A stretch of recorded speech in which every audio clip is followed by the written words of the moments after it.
horizon. The clouds grow dark in the midnight sky.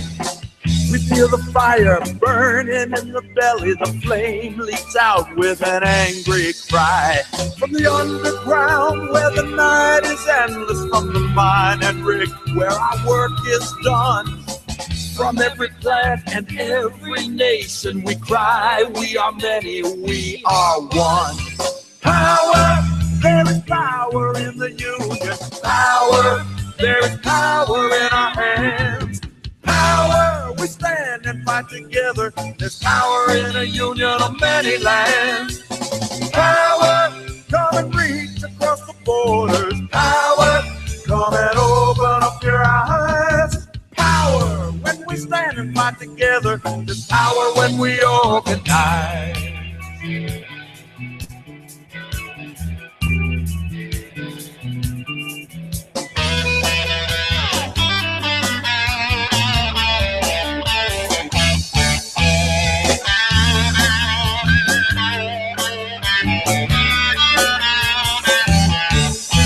Fight the power of one with the power of many. You fight the power of evil with the power of right. You fight hatred with love.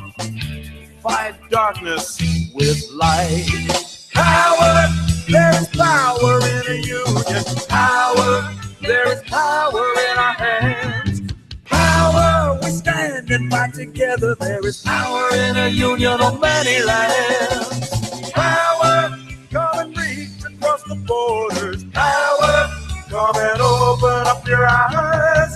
Power, we stand and fight together. There's power when we organize.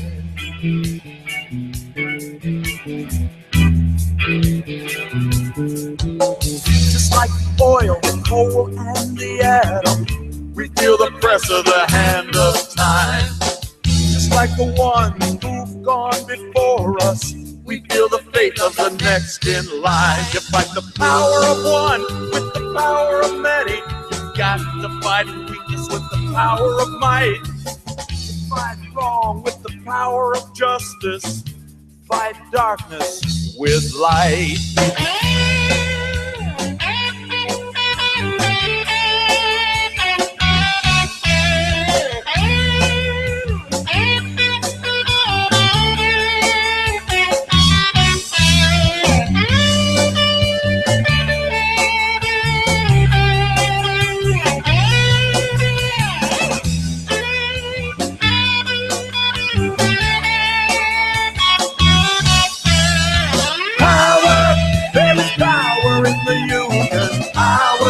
There is power in our hands. Power, we stand and fight together. There's power in the union of many lands. Power, come and reach across the borders. Power, come and open up your eyes. Power, when we stand and fight together. There's power when we organize.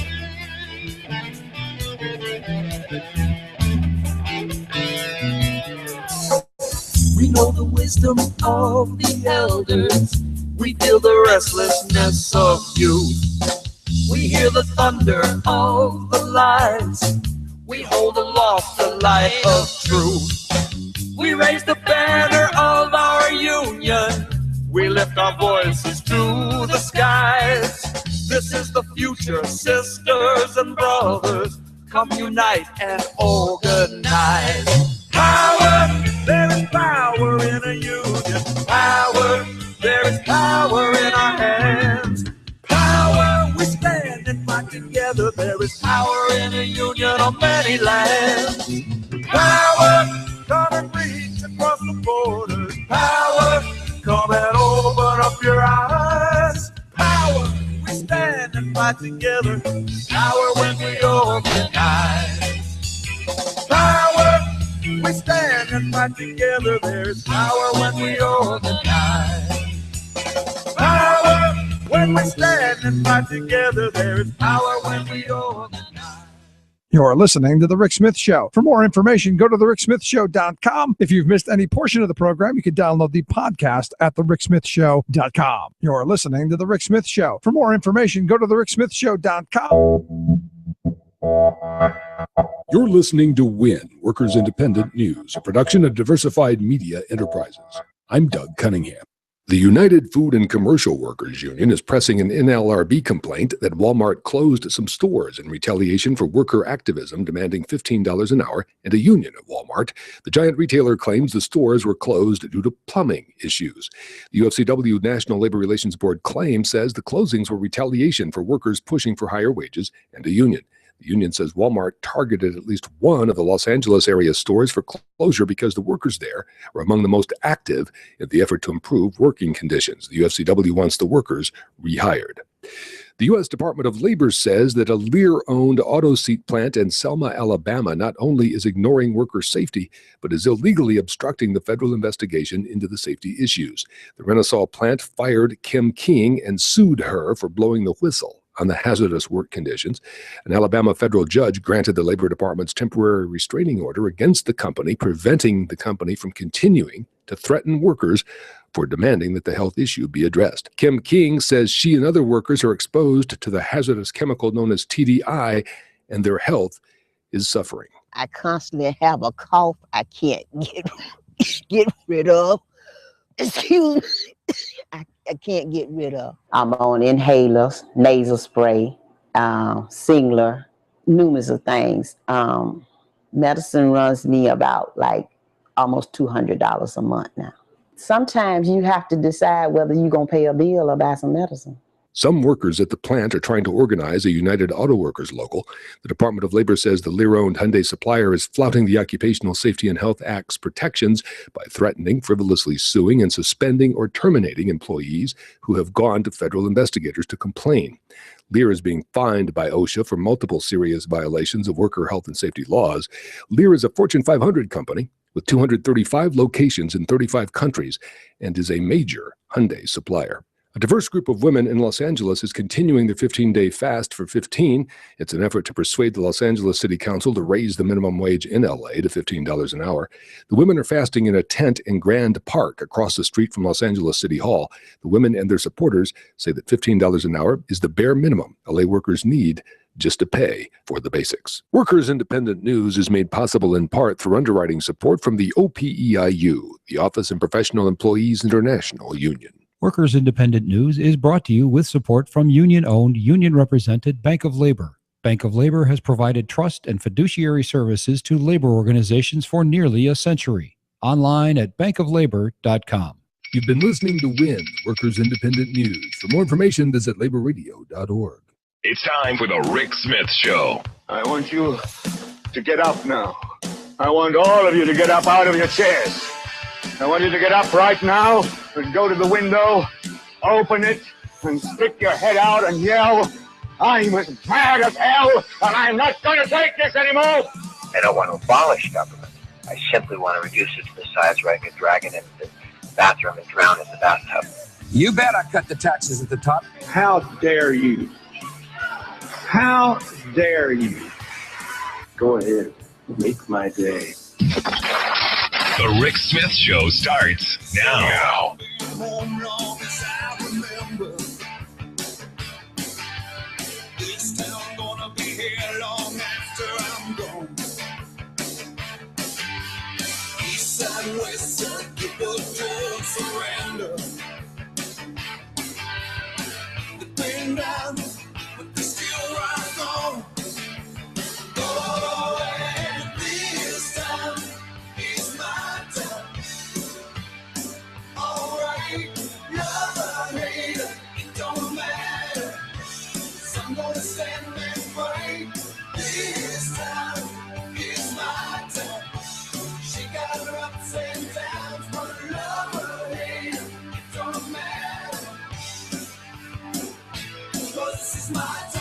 And welcome, brothers, sisters, working class heroes. This is the Rick Smith Show.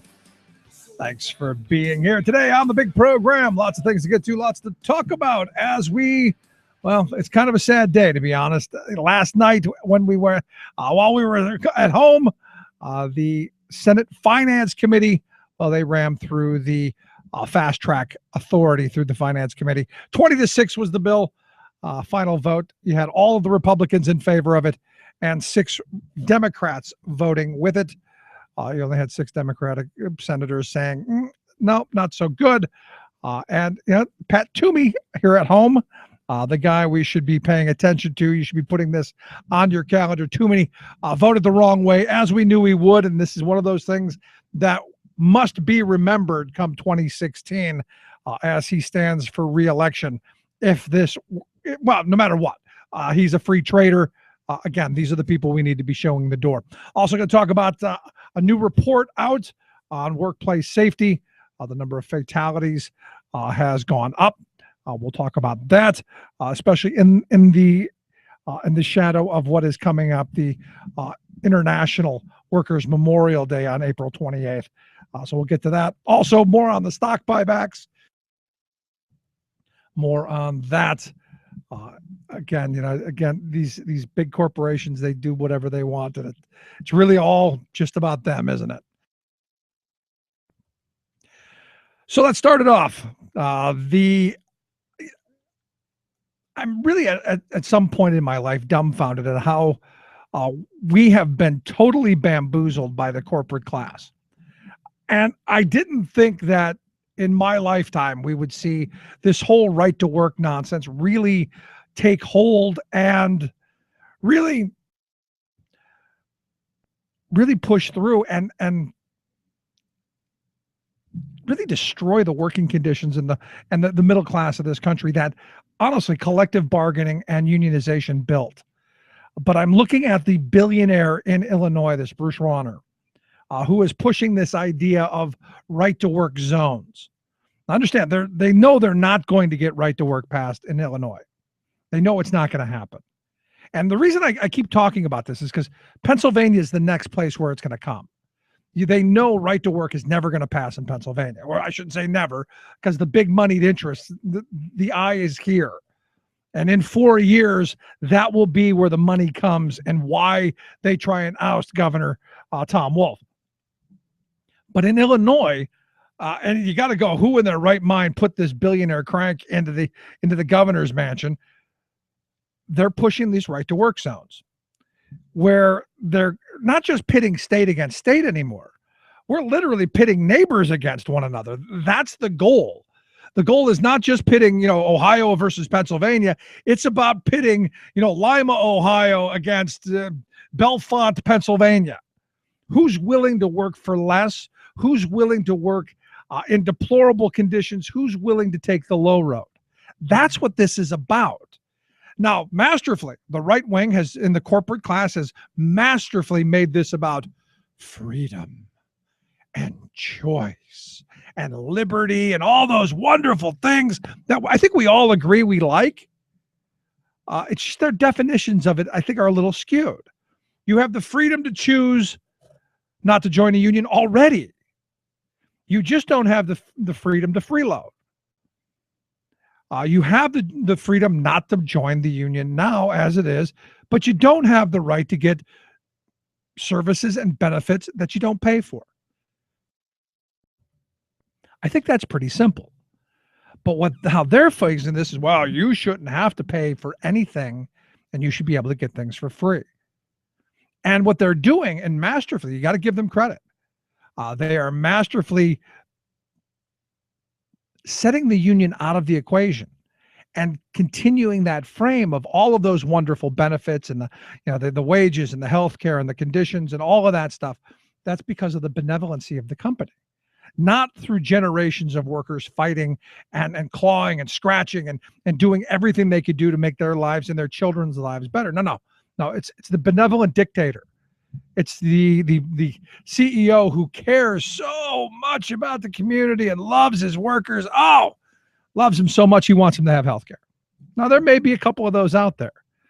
That's not the mass of them. And I look at this thing in Illinois, and the reason I think it's important that we focus on this is I eventually see this coming here. What they want to do is they want to take the rural areas and pit them against the cities. The rural areas tend to have a lower union density, thus lower wages. And the idea is if we can not just steal across state lines, if we can actually steal within states, that would be where they want to go. And from a business perspective, This is fantastic. From a corporate standpoint, this is great. We can lower the wages in the urban areas, take it out to the rural areas. Those folks see a little bit of bump in their pay while cutting the wages overall, and everybody's happy, right? Not so much. As a net, one, as a state, we lose, but as a country, we continue to lose because collectively our standard of living, our way of life continues to go down. And that's the point. And you look at a state like Kentucky who's trying to do the same thing, but they're trying to do it on a county level. In fact, one of the counties, which still just blows my mind, one of the counties doesn't actually have any union members in it, but they want to protect their people from the scourge of those evil unions. There are no members in the county. There's nothing it's one of the poorest counties in the country. And if low wages and exploitable workforce were, the real goal, that's where I'd go. Problem is, they're not on the beaten track. So they're trying to make themselves more attractive. But I kind of get it on a certain level. What's interesting to me, though, is the Americans for Prosperity, the Koch brother front group. They did a little study there in Kentucky, and their little poll that they did came up with some interesting numbers that they went and spun that, the people of Kentucky are overwhelmingly in support of passing right to work there in Kentucky. In fact, they're saying that 59% of the people in their narrow, and understand when these polls are given, it depends on who writes the question. And the question is, should you have to pay to have a job? And of course, the majority of people are going to say, no, I shouldn't have to pay, not just to work, but for the benefits you get in the contract and the negotiation and all the representation, you should have to pay for that. It's interesting, though, even on the question of should you have to pay to work, only 59% of the people agreed that you shouldn't, which I would think, overwhelmingly people would jump to. What I did find interesting about their poll is 39% of the people that they polled didn't know what they were talking about. They didn't know what right to work was. And that's a staggering number to me. Because that means then that 59% number of the people who knew what the hell they were talking about, you're talking about a little over half of a half. So we're talking about, maybe 30% of the respondents were in favor. And it's interesting how they spin these and twist these numbers around to make it look good for themselves. Now, for me, this is important stuff because you look at the states that are so-called right to work states. And, I guess every time I say that, you have to add the caveat and the correct answer that there are no rights and there is no work associated with right to work. In fact, I tend to like the labor frame. Give me some rights on the job and make sure we have work, and I'm all in favor of right to work. What they're peddling is this no bargaining power, no ability to engage in collective bargaining beyond just a handful. And those people can easily be dealt with because if you've got a desperate enough working class, you can set those people off to the side, like we talked about a little bit yesterday with the Walmart situation, where they went and the first place in the country that had a Walmart strike, they shut the doors, and none of those people got to travel to any of the other stores. They're out of work. So is this retaliation for them having the audacity to step forward? The argument's made, which is why they're filing an injunction as we speak. What I think needs to happen is we need to really start talking about what collective bargaining does, what unions have done for the country, and what in the future they will do when and if we begin to increase those numbers. The right wing understands this, and they've understood it from the recession onward. And I've been saying this for a while. As the recovery happens, as more people feel a little more secure in their jobs, as people feel a little more secure in their situation, that maybe if I lose my job, I can go across the street, people are going to start saying, hey, I want better wages. People are going to say, hey, I want some of that stuff I gave back. this is the way of shutting that down completely. This is a way of saying, well, tough. You'll get nothing because you have no rights. And that's what's important about this. If we let this go, and I go back to what my grandfather always said, if a rich guy's going to take a buck out of his pocket to tell you don't need something, you better spend $2 to get it. This is that example. I look at how much money the billionaire class has spent into telling average, everyday working class people that their unions are bad for them. And I got to tell you, now's the time we should be spending to keep it. Just my thought. Let's take a quick break. Right back after this. Stick around. Listen to the Rick Smith Show.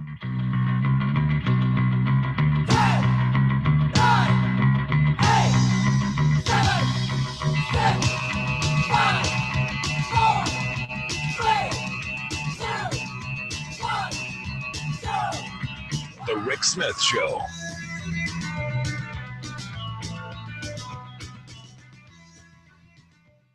I'm Rick Smith, and this is Labor History in 2. On this day in labor history, the year was 1980. That was the day that Ida Mae Stahl passed away. She was widely considered to be the first woman coal miner in United States history. As a little girl, other school children teased her for having a twisted leg. She left school and instead went into the mines with her father, an Ohio coal miner. Ida Mae was just 6 years old. She continued to mine, even though Ohio law prohibited women from working in the mines. In 1934, a federal inspector came to the mine where she was working. According to Ida Mae, other women miners hid because they knew he was coming. But she had no intention of hiding. Instead, she loaded up her coal cart with rotten eggs and threw them at the inspector. She chased him out of the mine and pelted his car with rotten eggs for good measure. The eggs did not stop her from being kicked out of the mines, however, so Ida Mae took her case to the courts, where she won the right to return to work because she was actually part owner of the mine. In an interview with a newspaper reporter, Ida Mae explained her fight to return to coal mining by saying, "I've got no business baking cookies and mending clothes. I'm a coal miner."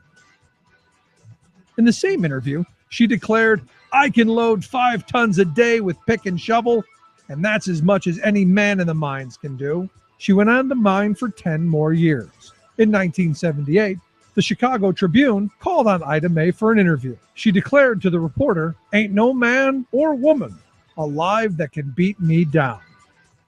Labor History in 2 brought to you by the Illinois Labor History Society and The Rick Smith Show. For more information, go to laborhistoryin2.com. Like us on Facebook and follow us on the Twitters at Labor History in 2. This is the Media Matters Minute. I'm John Kerr. Mainstream media outlets have jumped to promote the forthcoming anti-Clinton book from fringe Republican activist Peter Schweitzer, despite the author's long history of numerous errors and retractions. MSNBC's Rachel Maddow explains how Schweitzer dupes reputable media outlets into covering his work. It is strange, or at least striking, given this particular author's history with inaccurately reporting things in the past, but reporting them in a way that is appealingly exclamatory and exciting enough to the political press that he sometimes gets past the standards of real news outlets and gets his stuff in print. And then those outlets have to correct him later. As Media Matters noted this week, Schweitzer has been called out at least 10 times by independent fact checkers for lying and getting his facts wrong in his previous articles and books. Aside from the botched reporting, Schweitzer has also written for Breitbart, co-written a book with Glenn Beck, and served as an advisor to Sarah Palin. For more on Schweitzer's history of errors and other stories, please visit MediaMatters.org. Chances are, when you took a shower this morning, an AFSCME member made sure that water was clean. When you drove to work, an AFSCME member maintained the road. When you rode an elevator, an AFSCME member inspected it. I'm David Philman, Executive Director of AFSCME Council 13, the American Federation of State, County, and Municipal Employees. AFSCME members enforce regulations, keep prisoners behind bars, take care of patients, protect the environment, and more. The work isn't glamorous, the salaries aren't high, but AFSCME members serve the public in every aspect of our daily lives. Chances are, you'll never see that AFSCME member working in a sewage plant, diving underwater to repair a bridge, or answering a 911 call. But aren't you glad they do? For more information, visit AFSCME13.org. We are AFSCME. We make Pennsylvania happen! minimum wage. You know what it means when they pay you minimum wage? You know what they're trying to tell you is like, hey, if I could pay you less, I would. Isn't that the truth? Isn't that the truth? Welcome back to the Rick Smith Show. Check out the website, thericksmithshow.com. Questions, comments, something on your mind, you can email me, Rick, at thericksmithshow.com. New study out today. The good folks over at the Keystone Research Center have come out, and they've said that by raising the minimum wage just to $10.10 an hour, it would give about 1.2 million Pennsylvanians a boost in their income, and that would correlate into about, well, $1.8 billion in spending, and could create as many as 6,000 new jobs. Just going to $10.10 an hour. They're saying that, look, someone who works full-time right now makes about $15,000 an hour, which for a family of two is under the poverty line. So it's time that we consider moving that up, and not to the Scott Wagner 875, which is just ridiculous. But you're here to talk a little bit about it. Yesterday's big event, I've asked Amy Featheroth. She's the communications director over at the Pennsylvania Working Families. Workingfamilies.org is their website. Amy, thanks for taking time for us. Thanks for having me. I really appreciate it. So I look at this, and the just a little bump up to $10.10 an hour could create as many as 6,000 jobs and all of that economic activity. I don't know why it hasn't already been done. Yeah, I agree. I'm really excited about this report that Mark Price authored, because I think that when we're trying to argue for raising the minimum wage like this, it's great to have real research to point to. And, the way that this report is broken down, what we did as part of the Raise the Wage Coalition was we staged events in a bunch of different counties, just highlighting how many people would be impacted by this raising the wage. And it was a very powerful message, because we can say in this county, like this, 40,000 people will see their wages increase. So, and we can also look at it and see that what amount of money is going to go back into the economy. But another great part about the report is that I think it did a really good job of debunking some of the misconceptions that are going around when it comes to raising minimum wage. You always hear like the argument, oh, it's gonna cause job killer, to shut down, and this is just teens who are working at part-time jobs. And that stuff is just not true. And this report found that 87% of those people who would be affected by raising it to 10.10, 87% of those are above the age of 20.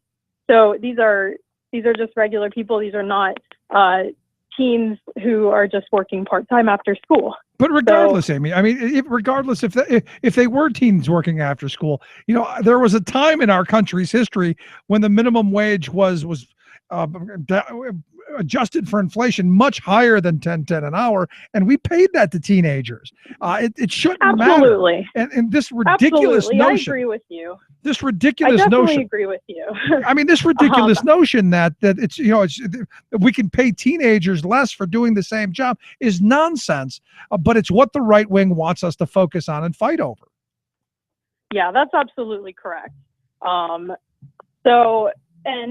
think the other issue that we have to address oftentimes is, that this notion of raising the minimum wage is going to cause businesses to shut down, or people are going to have to fire a bunch of workers. And it's just not the case. I think we've seen that 29 other states have raised their minimum wage above $7.25, the federal minimum. And you just don't see job loss or, any of the things that people are warning, trying to say this is the disaster that's going to happen. It's just not, it's not reality. You can't look at any of those states that have raised the minimum wage and say oh, here all these businesses are closing. It just doesn't happen like that. No, you're right. And if it were the case, if the right wing argument held water, which would be that states that raise the minimum wage, jobs flee. We should be flushing jobs because every state around us has raised the minimum wage. So all of those companies should be fleeing to Pennsylvania. Yeah, that's absolutely correct. So, and we certainly haven't seen that. So, that is a kind of a compelling argument to look at when, when people, tell you a doomsday scenario that's going to happen if we pay people $10 an hour. So let me ask you the big knock against. Let me ask you about the big knock against 1010, because you've got this whole movement of people on 415 who throughout the country had mass protests and massive events of people saying, $15 an hour and a union. The knock against 1010 is it's the compromise before you even got to the table. I'm curious your thoughts. Well, I think in some ways it is definitely a compromise. I think we've seen the Scott Wagner bill that's to raise it to $8.75, and that's just absurdly. I mean, it's just not. Actually, this report that Mark Price put together demonstrated how much less of an impact that would have because it's just not high enough. And I think there are going to be. I believe someone is. Maybe it's Dalen Leach who is going to introduce a bill trying to do 15 an hour. So. I think, though, that 1010 is kind of, that's what we've kind of settled on a statewide level that would be realistic, which to me, I think it's unfortunate that we can't actually look at this issue in an honest way and realize that that's not far enough. Right. But, realistically, we have Governor Wolf in office now, and this is a real opportunity to actually get something done. And unfortunately, it's going to require some Republican support. And I think 1010 is it's a big difference, as this report has pointed out. It would positively affect a lot of lives. So it's a good place to start. Yeah, but given the 1.2 million people that would get a raise from this, I got to imagine some of them are Republicans, especially when you look at the mid-state and you look, in the center part of the state where poverty is just as high as it is in the urban areas. And I would argue wages are much lower and probably right at that minimum wage. So the bigger boost, I would argue, would be in the rural communities and not even so much in the urban areas.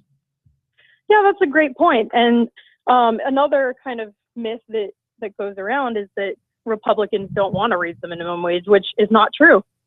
Raising the minimum wage is a very popular, it's a popular policy among anyone. It's not just Democrats who think that $7.25 an hour is absurdly low and not livable. So, unfortunately, Republican politicians are, they want to, basically pay lip service by introducing this bill to raise it to $8.75, and it's just not enough. But then they can say, oh well, we're going to raise the minimum wage, but that's not real action. So what the Democrats are doing is absolutely trying to make an actual difference. So it's an absolute political ploy that's not going to help anyone. And 1010, while I don't think high enough, is I think at the right start. But also indexing it to inflation so that we don't have to have these fights, and we don't have to have an 8-year span like we had during the Reagan years, and now a 6-year span that we've had during the Obama years where the minimum wage doesn't go up. Yeah, I agree. I think that's a big problem.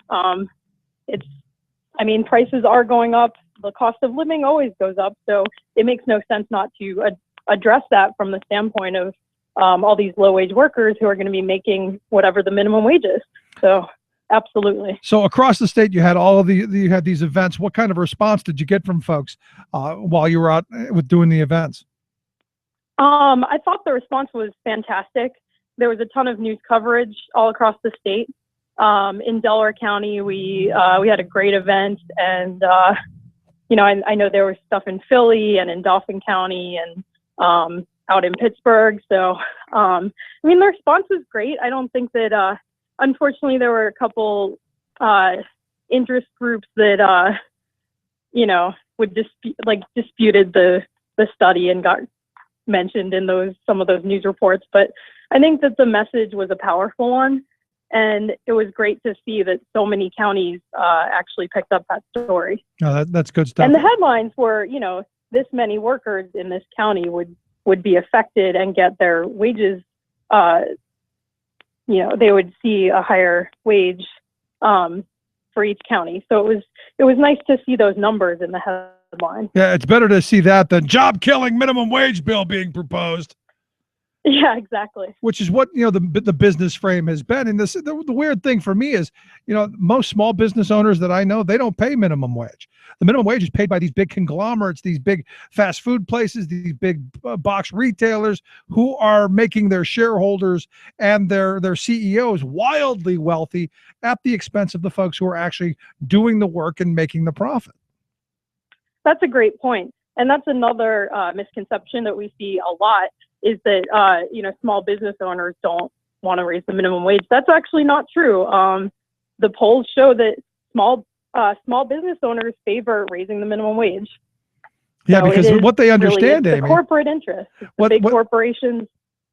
What small business understands, Amy, is that if you have more money in your pocket and the guy next to you has more money in your pocket, there's a better chance you'll walk into his business and be a customer. And that's good for him, and it's good for business. And that's that whole snowballing upward kind of thing. The more money disposable income people have, the more they spend, the more business there is. And that's good for, I think, just about everybody.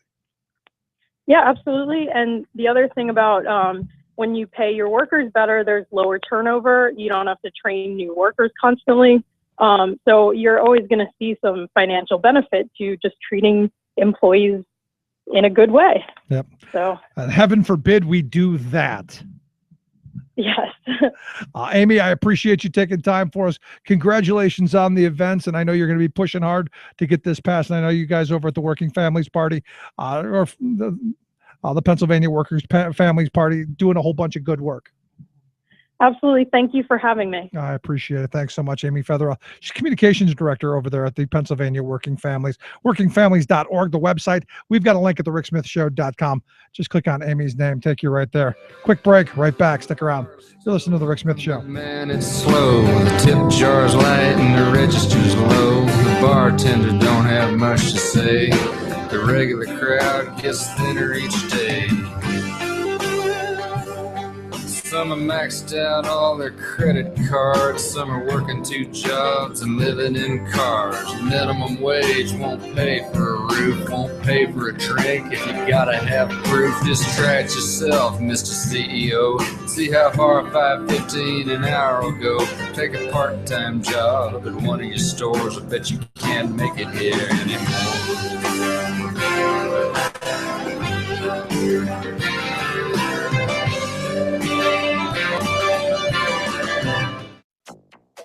BP's contingency plans were inadequate. They were screaming, fire, fire, fire. This is not a drill. There's no one who wants this thing over more than I do. I'd like my life back. The BP oil disaster in the Gulf of Mexico, 5 years later. Today, there's no greater threat to our planet than climate change. As Earth Day comes and goes, President Obama pushes once again for climate action. January to March 2015, the hottest ever recorded. Plus, we need to work with the rest of the world to negotiate a way to reduce carbon emissions. Jeb Bush thinks climate change might actually be a thing. Wait, what? All of that and more straight ahead from BradBlog.com. I'm Brad Friedman. And I'm Desi Doyen. Stand by for 6 minutes of independent green news, politics, analysis, and snarky comment. Climate change can no longer be denied or ignored. Oh, Mr. President, you continue to misunderestimate the American people. This is your Green News Report. I'm gonna soak up the sun. Okay, Desi Doyen, with Earth Day upon us once again, we need to remind everyone it's always Earth Day here at the Green News Report, at least for you. Yes, I think it's a great idea, though, to remind everybody else that it's nice to celebrate the only place in the entire universe that is known to be capable of supporting life. Yeah, nobody cares. Yeah, well, in a bit of cosmic irony, this Earth Day is also the 5th anniversary of the day that BP's Deepwater Horizon offshore drilling rig sank to the bottom of the ocean.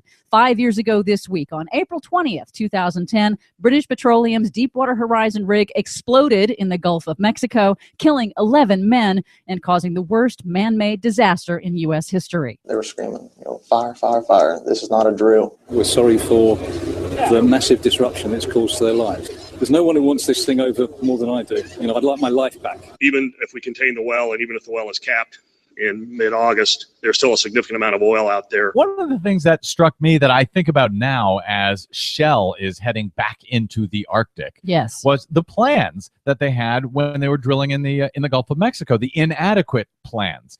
As you recall, they had a ridiculous emergency response plan, which included evacuating walruses, and they didn't even talk about hurricanes and storms. They do have plans to evacuate walruses from the Gulf of Mexico, which have not lived there in 3 million years. And it's unfortunate that walruses were included, and it's an embarrassment that they were included. Oh, do you think?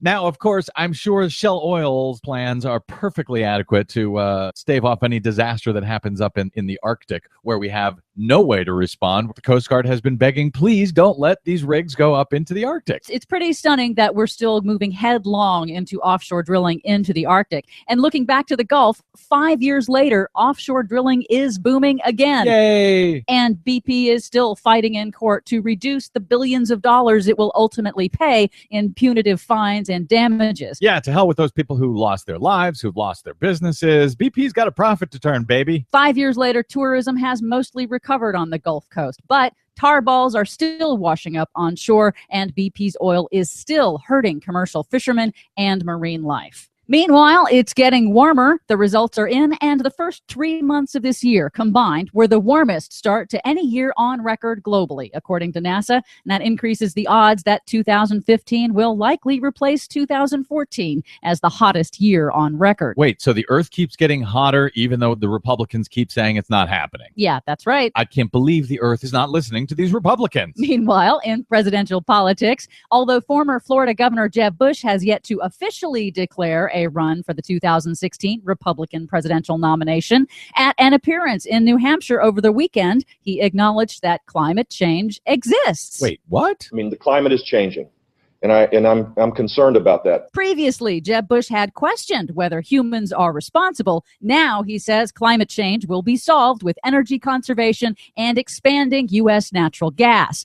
Unlike his fellow Republican presidential contenders, Bush suggested but did not outright endorse that the U.S. should lead the UN International Climate Treaty. We have this climate change issue, and we need to work with the rest of the world to negotiate a way to reduce carbon emissions. Now, that's an implicit acknowledgement that humans are causing climate change. And as snarky as I like to be, I'm happy to note that we finally have a Republican, not officially declared, but a Republican in this race who at least seems to be on planet Earth concerning planet Earth, as opposed to the rest of the guys we've seen so far. Cruz, Paul, and Marco Rubio, all of whom are just insane when it comes to pretending this problem doesn't exist. In honor of Earth Day, President Obama pushed for the U.S. to lead action on climate change in his weekly address, highlighting the historic deal with China that they will cut their emissions. Because the world's two largest economies came together, there's new hope that with American leadership this year, the world will finally reach an agreement to prevent the worst impacts of climate change before it's too late. Ah, new hope. I'll take it. May not be realistic, but I'll take it. For much more on those stories and the ones we couldn't get to today, check out our website at greennews.bradblog.com. Find us and follow us on the Facebook and the Twitters at Green News Report. From bradblog.com, I'm Brad Friedman. And I'm Desi Doyen. And this has been your Green News Report.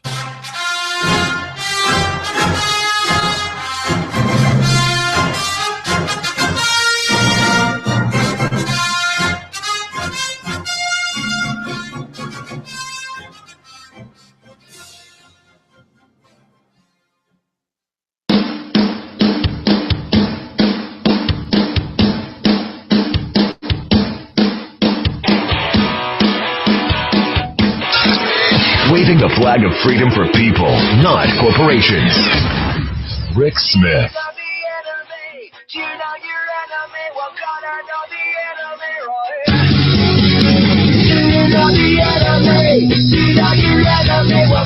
Welcome back to the Rick Smith Show. Check out the website, thericksmithshow.com. Interesting report, though. I mean, you look at the numbers put out by the good folks over at the Keystone Research Center, and it's a lot of good economic activity. When you're talking about 1.2 million workers in the Commonwealth who would see a bump in their paychecks, if it just went up to $10.10 an hour, that kind of gives you a sense of what kind of an economy has been growing up around here. Now, Pennsylvania has always had, historically, good paying manufacturing, steel, mining, good paying union jobs. Problem is, thanks to the big recession and the recessions before it, not to mention our bad trade deals, what we've seen is a lot of those jobs go. And what's replaced them? Well, what's replaced them are these low-wage service sector jobs. And, you can't survive on the low-wage service sector jobs. Now, I've had these conversations a number of times with economists and friends who really are thoughtful in, what kind of a society do we want? And I said, look, I don't mind not raising the minimum wage as long as we're talking about there being a way of subsidizing workers without having them demonized and having their wages and their benefits slashed. Because at some point, we're going to have to talk about how do we lower the number of hours people are working because there aren't going to be enough jobs to go around. How do we make sure that people have enough income that they can survive and thrive and participate in the economy? Because we're, like it or not, a consumer-based economy. How do you make sure that people have enough to participate? That's going to be the question. And it's not something that's been answered. I always find it ironic that my Republican friends scream, "Well, they should just die. They don't deserve anything." When really the idea of a guaranteed minimum income was a very conservative idea. Came from Uncle Milton Friedman back in the 70s, and actually was the impetus for Ronald Reagan signing the earned income tax credit through. So when, because they knew, look, understand, Ronnie knew when he was talking about, we'll get rid of that dirty manufacturing, and we'll get rid of these factory jobs and all of the manufacturing, and we'll be a service-based country. And all of us heard that and go, oh, we're going to all have corner offices and you wear a tie and make lots of money and be like the CEOs and the executives and the bosses and the managers. Not so much. Hasn't turned out that way, but that's what we were told. That's what we were led to believe, that we would all have those middle management jobs and we would all move up and we'd let those poor people do our manufacturing. Well, what's happened is poor people are doing our manufacturing and our wages have fallen. And those at the top, they've done wildly well, thank you very much. They've lined their pockets quite well. And I would argue we've created the largest billionaire class in the history of civilization. We've created this. It wasn't because, they're so much smarter and they pulled themselves up by the bootstraps and all of those Horatio Alger tales. It wasn't that. It was policy. We chose this route. So what you see around us, those were decisions. Every day making decisions on, do we believe in the invisible man with the invisible hand, or do we believe in we the people? And when you vote for politicians and this is just, it's one of those things I just don't understand. I wish someone would explain it to me, how you vote for somebody who says, I don't believe in government. I don't believe that we the people can do anything. I'm struck by that. I'm struck by someone going, I don't care. You're never going to convince me. Government can't do anything right. And then you go through the plethora of things that government does well. And that's, like the people going, get your government hands off my Medicare, Sean. Get your hands off. Or like the Scott Wagner postcard outside of his office yesterday when he was attacking big business, not big government. He still hasn't responded to that, has he? No, I just find it funny because we're talking about how people who want to destroy government. Well, here you got someone who puts 4 foot postcards outside of his office on a daily basis about attacking government.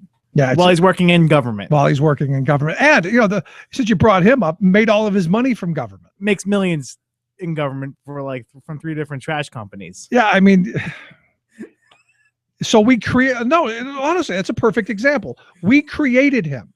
We created for what we used to do for ourselves. And trash pickup is a perfect example. We used to do it for ourselves. It was part of the commons. It was part of the public good, because in the old days, trash used to pile up. It would get rat infested and all kinds of disease and all kinds of horrible outcomes came. So we said, hey, you know what we should do? We should pick up the trash. So we set up, organized amongst ourselves, Everybody, okay, you do this. And we took the trash out. Then you got somebody like Wagner who's going, oh, well, wait a minute. I can do it cheaper. Of course, paying myself a whole ton of money by cheating my employees and cutting corners and all of that stuff. And so politicians go, well, we don't want to raise taxes.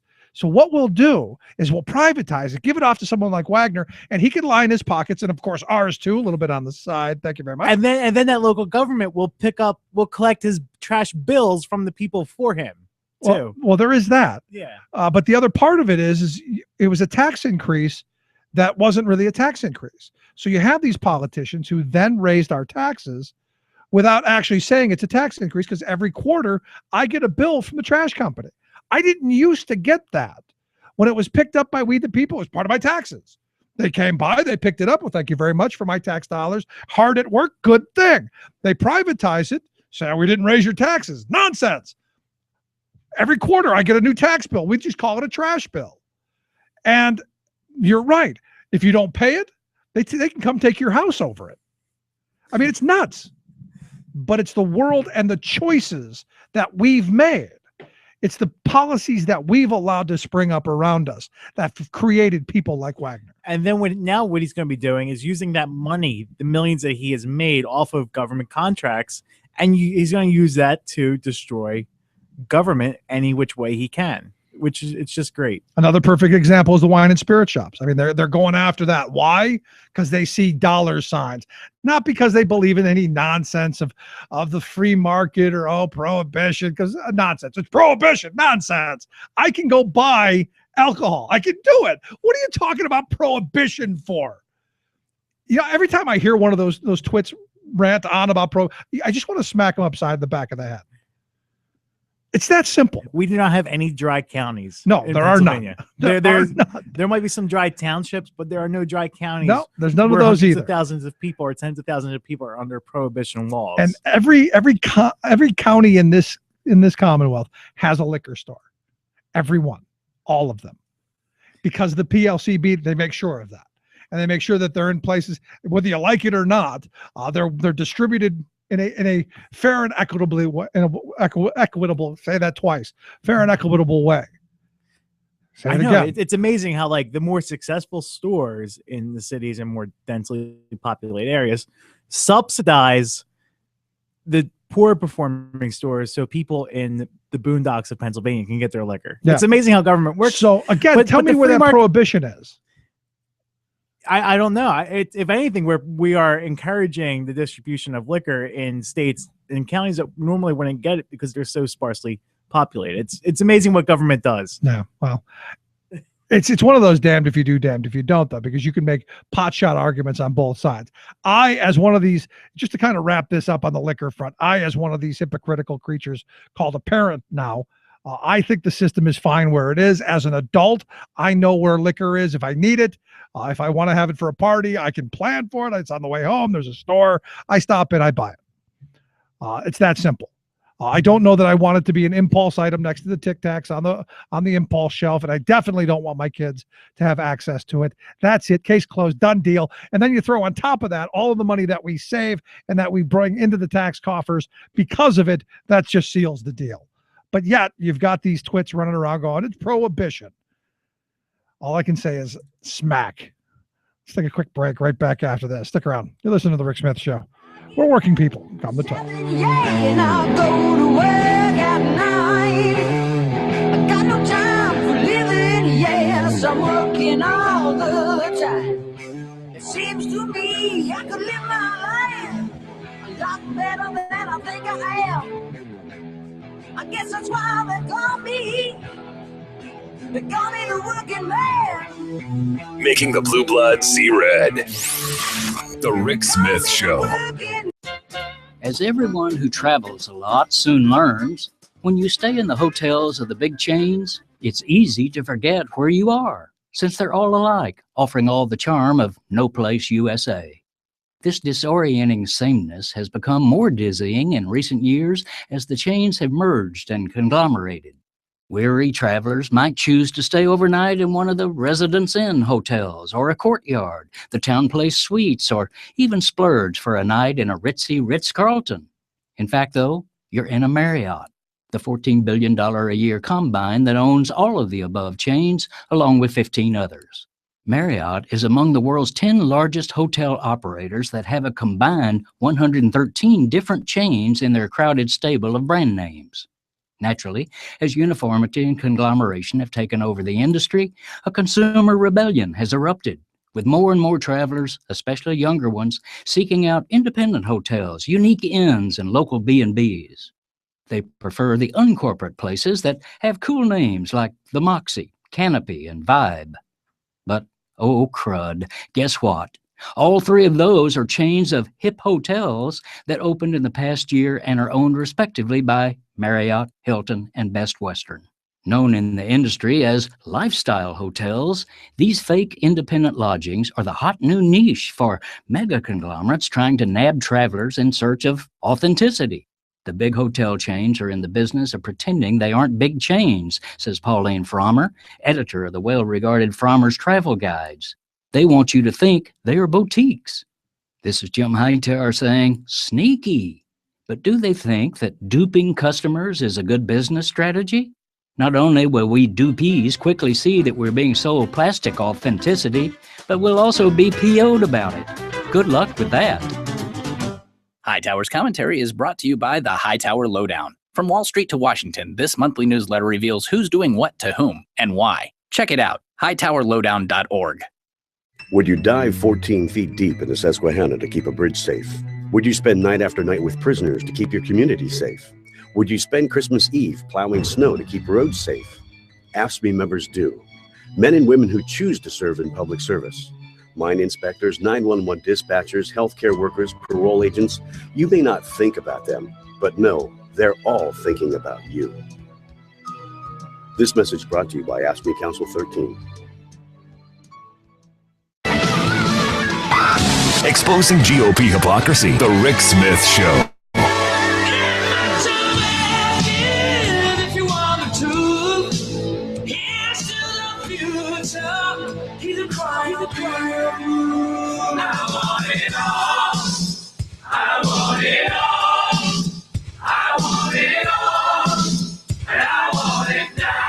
Well, finally, something I agree with Donald Trump on. Evidently, the Donald, the hairpiece. Evidently, he posted a video on his Facebook page where he said, in fact, outraged, angry. The hair was flapping, all of that. He said the infrastructure in our country is the laughing stock all over the world. He said our airports, our bridges, our roadways, it's falling apart. It's a terrible thing to see, he said. And our politicians are all talk, no action. And yeah, then he goes on, as you have to when you're a right-wing crazy crank. And he goes to, since we're going to be building roads and bridges, we need to build a huge wall. We need to erect barriers to keep the illegals out. He says millions of people are flowing across the southern border. We've got to build a real wall. None of those fake walls. We want a real one. He says, with all of this, our country has tremendous potential. Let's make America great again. He goes on to say politicians are never going to solve all the problems we have. They're too deeply seated. He says, all the people you're listening to, you can forget it. I guess he's going to be running for president then, huh? He's the guy who can solve it all for us, huh? Him in the hair. I do have to agree with him, though, on the roads and bridges thing. You know, and one of the quotes I remember from Thomas Friedman, whom I'm not a huge fan of, he said he had come back from China. And they went from Beijing to LAX. And it sticks with me because it was a great line. He said it was like coming from the Jetsons to the Flintstones. That's how antiquated and outdated our airports are. And you start looking at I had one pilot once tell me there were actual chuck holes on the runway. So you got potholes on the runway that you're worrying about. It's just one of those things that I don't know, not a good thing. Just not a good thing. And look, in the next couple of weeks, I believe at the end of May, the highway funding mechanism bust, bang, done, gone, nothing left, broke. Now you've got some Senate Republicans are going, maybe we should think about extending that. Maybe we should, I don't know, do something. Evidently, the Senate Banking, Housing, and Urban Affairs Committee is scheduled to meet, I guess, next Tuesday, talk about what to do when the money expires on the 31st. And I don't know, Sean, you think they could wait a couple more weeks?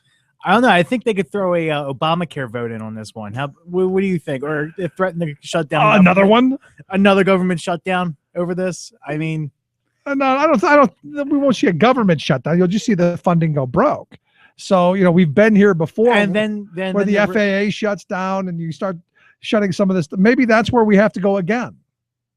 Or maybe the rest of the country can experience Pennsylvania-style roads with no money in this, to fix up our. There is that. Yeah, to fix up our highways and stuff like that.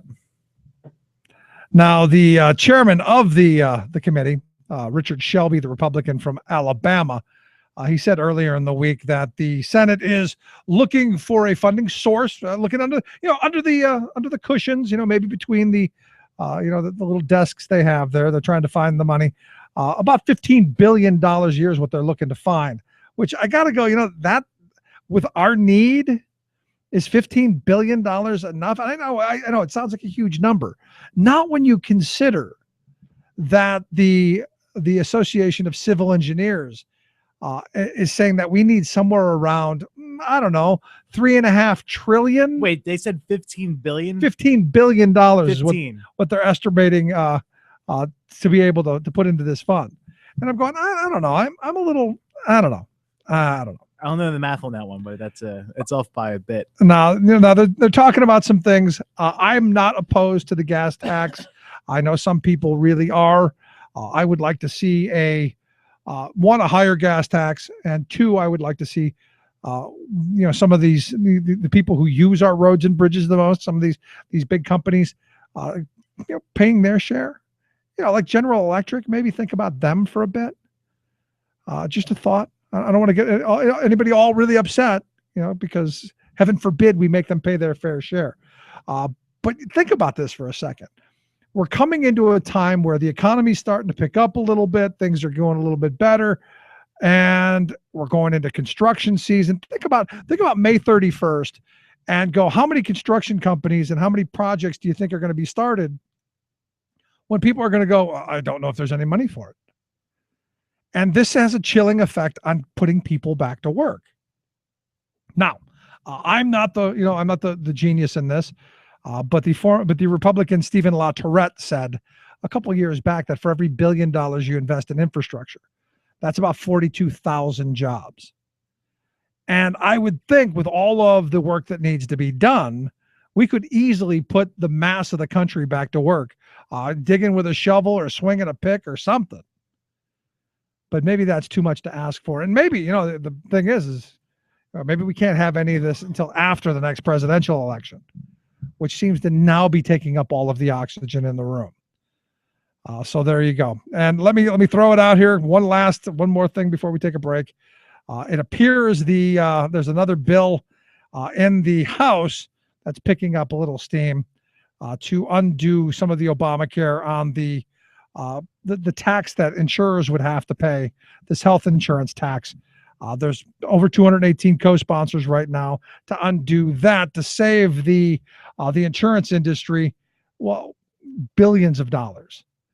And I guess $145 billion. And the question that I have is, once they do that, have they successfully defunded Obamacare? And is this another one of those death of 1,000 paper cuts? And I got to wonder what the YouTube phenom Jimmy Webb has to say about that, as the Republicans now continue to work to take his Obamacare, the Tea Party guy and all, away from him. Just a thought. Anyway, if you missed any portion of the program, thericksmithshow.com. That's where you go to get the podcast, the Rick Smith Show app on the smartphone. Take the program on the go wherever you go. And as always, you can email me, rick@thericksmithshow.com. Quick break. Right back after this. Stick around. You listen to The Rick Smith Show. Days we're gonna wake up and find a new day. One of these days we wanna wake up and make a new way. One of these days. One of these days. Show, changing America for the better. You're listening to The Rick Smith Show. For more information, go to thericksmithshow.com. If you've missed any portion of the program, you can download the podcast at thericksmithshow.com. You're listening to WIN, Workers Independent News, a production of Diversified Media Enterprises. I'm Doug Cunningham. The United Food and Commercial Workers Union is pressing an NLRB complaint that Walmart closed some stores in retaliation for worker activism demanding $15 an hour and a union at Walmart. The giant retailer claims the stores were closed due to plumbing issues. The UFCW National Labor Relations Board claim says the closings were retaliation for workers pushing for higher wages and a union. The union says Walmart targeted at least one of the Los Angeles area stores for closure because the workers there were among the most active in the effort to improve working conditions. The UFCW wants the workers rehired. The U.S. Department of Labor says that a Lear-owned auto seat plant in Selma, Alabama, not only is ignoring worker safety, but is illegally obstructing the federal investigation into the safety issues. The Renosol plant fired Kim King and sued her for blowing the whistle on the hazardous work conditions. An Alabama federal judge granted the Labor Department's temporary restraining order against the company, preventing the company from continuing to threaten workers for demanding that the health issue be addressed. Kim King says she and other workers are exposed to the hazardous chemical known as TDI, and their health is suffering. I constantly have a cough I can't get rid of. Excuse me. I can't get rid of. I'm on inhalers, nasal spray, Singler, numerous of things. Medicine runs me about like almost $200 a month now. Sometimes you have to decide whether you're going to pay a bill or buy some medicine. Some workers at the plant are trying to organize a United Auto Workers local. The Department of Labor says the Lear-owned Hyundai supplier is flouting the Occupational Safety and Health Act's protections by threatening, frivolously suing, and suspending or terminating employees who have gone to federal investigators to complain. Lear is being fined by OSHA for multiple serious violations of worker health and safety laws. Lear is a Fortune 500 company with 235 locations in 35 countries and is a major Hyundai supplier. A diverse group of women in Los Angeles is continuing their 15-day fast for 15. It's an effort to persuade the Los Angeles City Council to raise the minimum wage in LA to $15 an hour. The women are fasting in a tent in Grand Park across the street from Los Angeles City Hall. The women and their supporters say that $15 an hour is the bare minimum LA workers need just to pay for the basics. Workers Independent News is made possible in part through underwriting support from the OPEIU, the Office and Professional Employees International Union. Workers Independent News is brought to you with support from union-owned, union-represented Bank of Labor. Bank of Labor has provided trust and fiduciary services to labor organizations for nearly a century. Online at bankoflabor.com. You've been listening to WIN, Workers Independent News. For more information, visit laborradio.org. Don't have a phone? Email Rick at rick@thericksmithshow.com.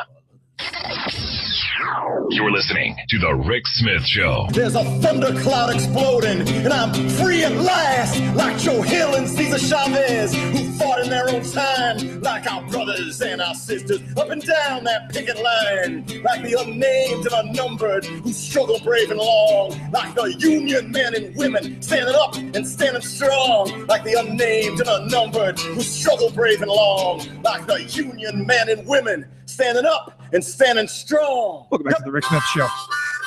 Check out the website, thericksmithshow.com. So on Sunday, a pretty bad accident in China, in Dantong. The city government there confirmed that 21 Chinese coal miners were killed when the mine shaft that they were working in flooded with water. There were some 247 miners underground when the water hit, and 21 of them did not make it out. Horrible. Another one of these horrible tragedies that, could it be prevented with better safety? I think a lot of this stuff could be. And with Workers' Memorial Day coming up here in the next couple of days, next Tuesday, April 28th, you take that day and this time to kind of think back over the last year, over the last couple of years, those people who went to work because they were supporting their families and, doing a job, and they didn't come home. And if you look at the numbers in 2013, a new report says that 4,405 people lost their lives due to unsafe working conditions here in this country. So it's just not China. It's not everywhere else. It's here as well. And here to talk a little bit about the new report and Workers' Memorial Day. I've asked Mary Vogel. She's the National Kosh Director. KoshNetwork.org is their website. Mary, thanks for taking time for us. Oh, thanks for having me. So I'm looking at this number, 4,405 people in 2013 lost their lives on the job. Way too high. It's way too high, and actually that's lower than the final count from BLS, which was released just yesterday. So the final count for workplace deaths in the U.S. in 2013 is 4,585. That's 4,585 people who did not go home at the end of the day. That's horrible. And this comes out in your annual report, this year's report titled "Not an Accident: Preventable Deaths in 2015." We've got a link at thericksmithshow.com in case people want to take a look at it. But I've always made the argument, Mary, that every death is preventable if only we took the right precautions, if only people had the right say, had the ability to have say on the job. Am I off base? No, all of that is true. These are not, quote, accidents. These are predictable events that happen in, 99% of the cases. It's not like a meteor coming out of the sky that hits your living room. We know how to prevent these incidents in the workplace. For example, in our report, we feature one worker who died, a young man, he was in his 30s, of a trench accident. We know how to protect trenches. We know how to prevent falls from heights in construction and other industries. We know this, the industries know this, and there's really no excuse for these fatalities happening. So the only answer is that we're cutting corners for profit. We are cutting corners for profit, and it doesn't really make sense because all of the data shows that investing in safety actually inures to the benefit of the bottom line. So I think it was the National Safety Council estimated that the cost of job injuries and fatalities is at between $250 billion and $330 billion a year. Think about, how much we could save, not only to their company's bottom line, but to society as a whole, who is absorbing some of the cost of these injuries and fatalities, if we nipped these injuries and fatalities in the bud and use preventative measures to do so. Well, I've often said, Mary, and this is one of those things that maybe you'll agree or not, that sadly the taxpayer is the one who ends up holding a lot of the externalities for this stuff. That when an employee can't work anymore, they usually end up on Social Security disability or something else that the taxpayer ends up picking up, and the bad actor, they either file bankruptcy or it doesn't cost them anything at all. It doesn't. Well, actually, the median fine, the federal OSHA fine for a worker fatality case is $6,500. Wow. So it's just a cost of doing business for these employers. It's not a deterrent, frankly, and we've got to do better than that. Go ahead. I've often said that if I ever wanted to kill somebody, I would just hire them. And I guess it was Right. $6,500, right? Yeah, exactly. So, and what we're talking about when you look at the figure of 4,585, that doesn't even include those workers who die on the job due to exposures to chemicals and other hazardous substances. That figure is closer to 50,000 a year. So when you total those up, it's 150 workers dying every day on the job, each and every day in this country. Wow. And yet we don't hear the kind of outrage that we hear with some other things. I mean, with 150 people dying every day from some, you would expect there'd be a national hue and cry. There'd be calls to Capitol Hill, do something. There'd be something, right?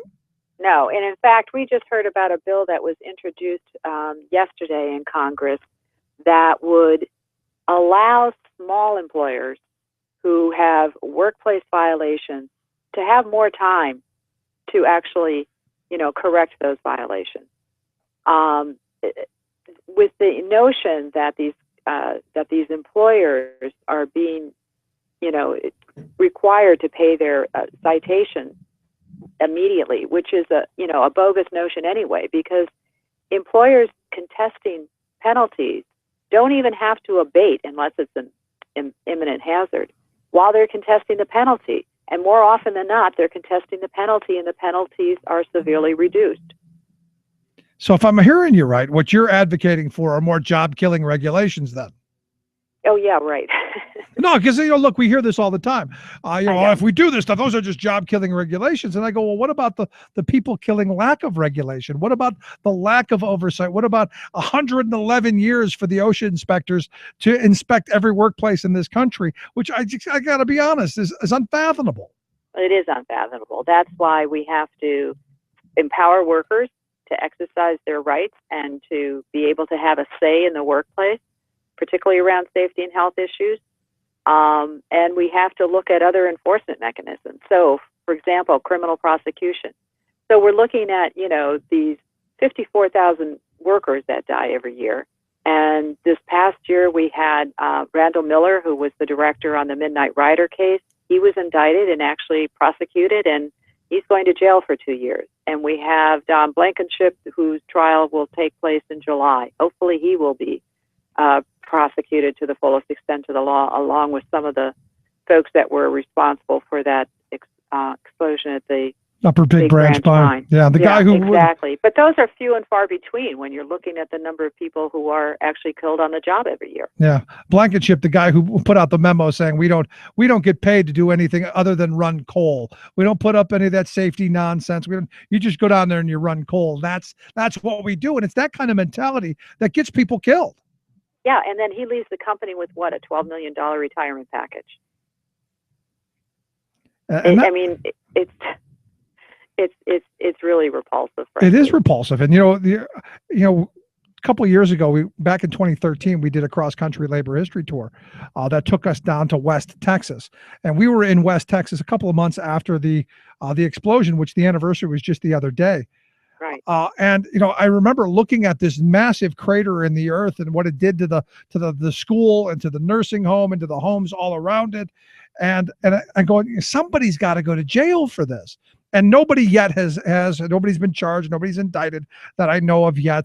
But their attorney general said, we don't need to regulate that. If you want to know what they're doing, just go up and knock on the door. And it's that kind of ignorance and insanity that allows things like that to happen. Because, hey, we now know what happened. They had way too much of what they weren't supposed to have in ammonium nitrate in wooden boxes in a wooden shed with no sprinkler system in the Texas heat. What could possibly go wrong? That's right. And the other thing is that, these workplace fatalities, and in that case, it spread to the community. So it even went beyond, the actual workforce. And people have to realize that there are costs, there are economic costs, there are emotional, physical costs to all of this. And we have to elevate worker injuries and fatalities to the same level as some of these environmental concerns. And I'm a very strong environmentalist, but people who are, killing workers should be brought to justice just like people who are killing endangered species or that sort of thing. I mean, it's just, there's no comparison here. Yeah, but you've got so many people, though, Mary, that I can't tell you how many people I've met in my life who've gone through the workers' comp system, for instance, who didn't think it could happen to them. Could never happen to me. I'm smarter than that. I do things safely, all of that stuff, until it does happen to them. And now, there's this huge corporate lobbying group that's going around the country deforming workers' comp.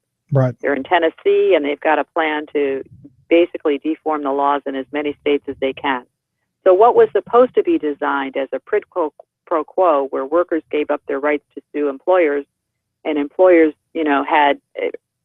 could plan for what they had a reasonable expectation of what the payout was going to be because they were insured. Now that system is being shot. So, who knows what's going to happen? But what we're finding is that, workers are having problems, many more problems than they used to in terms of getting both medical care under the workers' comp system and their lost wages. And as you said, society is going to bear that because instead of going through workers' comp, these workers are going to go through their, regular health care system. Yep. And, and Social Security. And you want to talk about redistribution of wealth? Again, wealth from the taxpayers, we the people, that the wealth class of this country will put in their pockets. Let's move to April 28th, the International Workers Memorial Day, where we take a moment to think about the people who've lost their lives on the job. What kind of stuff's going on that day? Well, in the U.S., we've got over 80 communities that are commemorating Workers' Memorial Day, and actually, we now call it Workers' Memorial Week because it starts tomorrow. I'm going to be in Springfield, Massachusetts, speaking at one of our affiliate organizations, Western MassCosh. I'll be speaking at their event in Springfield, and some communities even go beyond April 28th. So it's like a week of activities. And because May 1st is, so close, May Day, those activities will be continuing on through May 1st. So rallies, marches, vigils, just a variety of activities, and several other local groups will be putting out state reports similar to our national report. Right. MassCosh is one example of that here in Boston. They have a huge vigil in front of the State House, and they release a report really focusing in on what is happening in Massachusetts, which is where I happen to live, and we had 49 deaths in our state in 2014. Wow. I know here in the Harrisburg area on Tuesday there's going to be a ceremony over at Workers Grove off of Front Street there by the bridge down there. Everyone knows where it is. I'll be there. And Philadelphia has a huge. And Philadelphia is doing it, but here locally, hoping folks will participate and take that day to remember. Let me ask you a last line of questioning now, because we're talking about people being injured on the job, people being harmed and killed on the job. What should we be doing? What direction? I mean, you're talking about 150 people a day losing their lives. This is an epidemic. What should we be doing? How do we stop it? What do we do? Well, for one thing, I think we have to reframe this.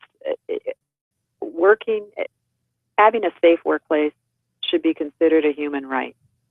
And we need to elevate this to the same level as having a right to good wages, good quality jobs. Having a safe workplace is a piece of that. And as you said, even workers don't understand that sometimes until it actually happens to them. But we need to educate workers about the importance of safety and health on the job, about their rights so that they can exercise those rights. We need to do a better job, frankly, with retaliation because, oftentimes when workers try to exercise their rights, they're disciplined or fired or whatever, some sort of retaliation taken away from them. And the system isn't really set up to do a good job of helping workers in that instance. Employers have to step up to the plate and do their jobs. You can't say production, safety, production, safety, and instill a good quality safety culture in your company. You have to look at what it takes to provide a safe and healthy workforce and how that actually will increase productivity. So employers have to take a very different view of their role in all of this. I mean, they, under the OSHA Act, are ultimately responsible, but frankly, they're also morally and ethically responsible for this. So, we're not going to get much out of OSHA because of the current political climate. So we are looking at various states. One thing that we're looking at is trying to get state prosecutors' offices to consider bringing criminal enforcement against these bad actors. And that's not going to be the be-all and end-all because, as I mentioned, we've had 2 prosecutions this past year. Right. But it is another avenue to explore. And also just trying to do more in terms of policy making at the state level. It's the choices we make. Yeah. I say it all the time. The things that happen are the choices we make. It's not the invisible hand. It's not the invisible man. It's the policy choices that our elected officials make on our behalf that ends up allowing these situations to exist. That's absolutely right. And, it's going to take a coalition, a collaboration between lots of folks to make this happen. And frankly, as I said, that 4,500 figure of worker fatalities hasn't changed much over the last several years. So we've hit a plateau. Right. Well, it looks like we still have a lot of work to do. If you want to check out the report, we've got a link at thericksmithshow.com. Just click on Mary Vogel's name. Also, you can check out their website, KoshNetwork.org. We've got a link there at thericksmithshow.com as well.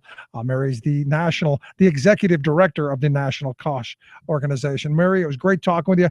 I appreciate you taking time for us out of your busy week. I know this is a busy time for you.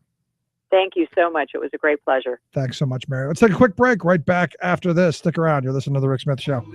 We're working people. Time to talk. From the firefighters, my friend, and the kids locked in the Capitol are fighting till the end. And we're not gonna break tonight, and we're not gonna bend. Some say the union's down, but I asked around, and everybody said, this is a union town, all down the line. This is a union town, all down the line. And if they come to strip our rights away, we'll give them hell every time. This is a union town, all down the line. Remembering that united we bargain, divided we beg. I'm Rick Smith, and this is Labor History in 2. On this day in labor history, the year was 1980. That was the day that Ida Mae Stahl passed away. She was widely considered to be the first woman coal miner in United States history. As a little girl, other school children teased her for having a twisted leg. She left school and instead went into the mines with her father, an Ohio coal miner. Ida Mae was just 6 years old. She continued to mine, even though Ohio law prohibited women from working in the mines. In 1934, a federal inspector came to the mine where she was working. According to Ida Mae, other women miners hid because they knew he was coming, but she had no intention of hiding. Instead, she loaded up her coal cart with rotten eggs and threw them at the inspector. She chased him out of the mine and pelted his car with rotten eggs for good measure. The eggs did not stop her from being kicked out of the mines, however, so Ida Mae took her case to the courts, where she won the right to return to work because she was actually part owner of the mine. In an interview with a newspaper reporter, Ida Mae explained her fight to return to coal mining by saying, "I've got no business baking cookies and mending clothes. I'm a coal miner." In the same interview, she declared, "I can load 5 tons a day with pick and shovel, and that's as much as any man in the mines can do." She went on to mine for 10 more years. In 1978, the Chicago Tribune called on Ida Mae for an interview. She declared to the reporter, "Ain't no man or woman alive that can beat me down." Labor History in 2 brought to you by the Illinois Labor History Society and The Rick Smith Show. For more information, go to laborhistoryin2.com. Like us on Facebook and follow us on the Twitters at Labor History in 2. Tales of American Political History with Clinton Porter Hackney. We've been talking about the relationship between two presidents, Harry Truman and Lyndon Johnson. These two men had similar experiences while in the Oval Office, and together they led the way to the establishment of national health care insurance. From Truman's first ever presidential endorsement of national health insurance in the 1940s to the congressional legislation establishing it in 1965, nothing was left to do but put a presidential signature on the bill. President Johnson asked to do the signing ceremony at the Truman Library in Missouri. At the signing, he made brief remarks and said, "This all started with the man from Independence," giving full credit to his friend Harry Truman. When the first Medicare cards were issued, President Johnson made sure who got the first ones and personally presented Truman and his wife with cards number 1 and 2. Join us again for Passages. This is Clinton Porter Hackney at cphackney.com. Chances are, when you took a shower this morning, an AFSCME member made sure that water was clean. When you drove to work, an AFSCME member maintained the road. When you rode an elevator, an AFSCME member inspected it.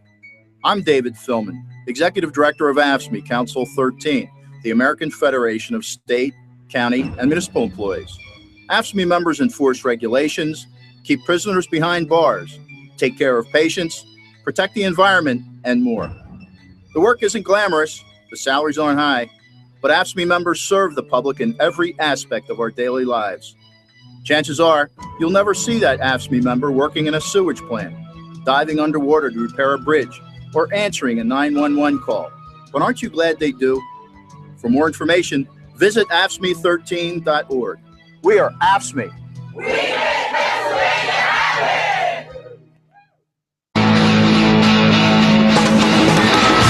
Making the blue blood see red. The Rick Smith Show. You may be surprised. People all over this world are getting organized to bound to lose. You fascists are bound to lose. Welcome back to the Rick Smith Show. So on Tuesday, people remember the Norman Rockwell painting of Rosie the Riveter. I remember that with the eating the sandwich with her hand on a lunchbox, the rivet gun on her lap, at her feet, under her feet, the book Mein Kampf. I mean, people remember I think it was on the Saturday Evening Post or whatever it was called back then, the Rockwell painting. Well, she passed away on Tuesday, 92 years old. Saturday Evening Post. It was in the May 29th, 1943 edition. She died in Simsbury, Connecticut, after what they claim is a brief illness.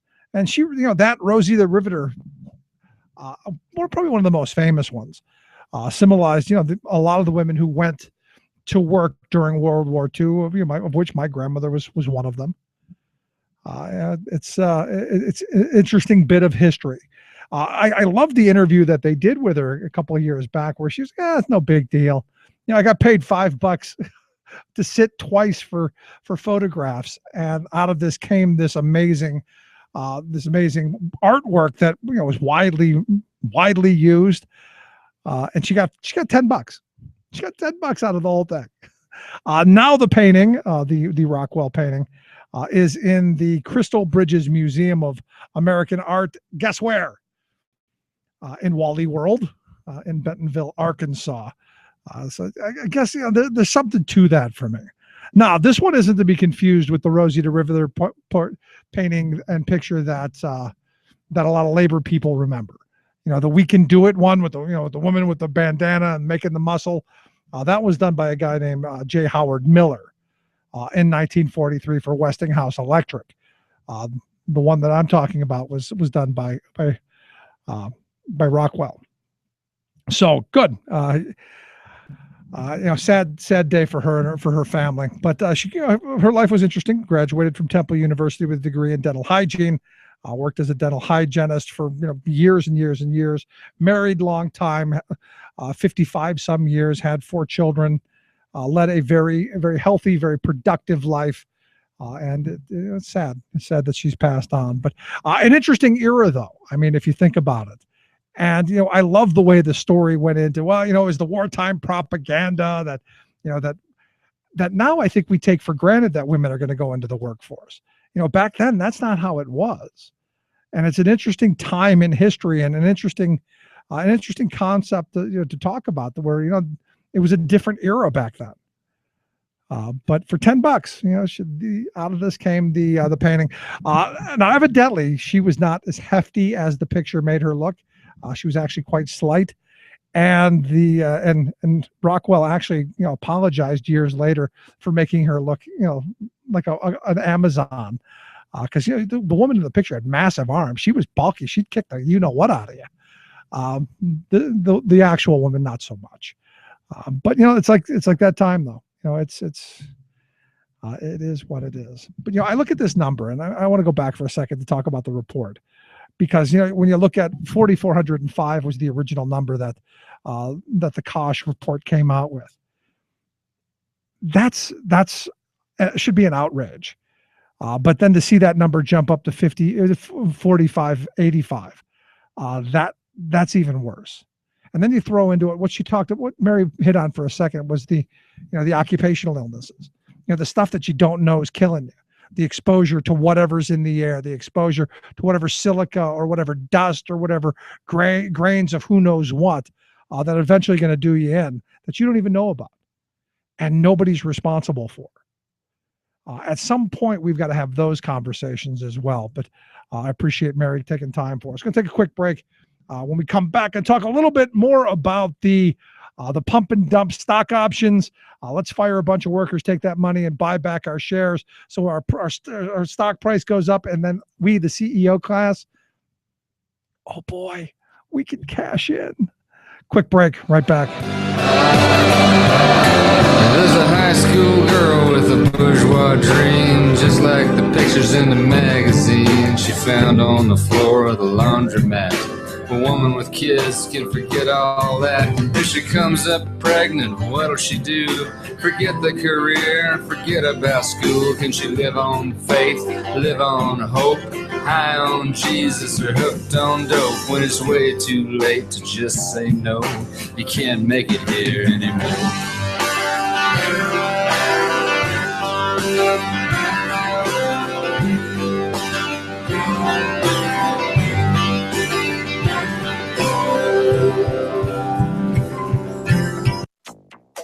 BP's contingency plans were inadequate. They were screaming, fire, fire, fire. This is not a drill. There's no one who wants this thing over more than I do. I'd like my life back. The BP oil disaster in the Gulf of Mexico, 5 years later. Today, there's no greater threat to our planet than climate change. As Earth Day comes and goes, President Obama pushes once again for climate action. January to March 2015, the hottest ever recorded.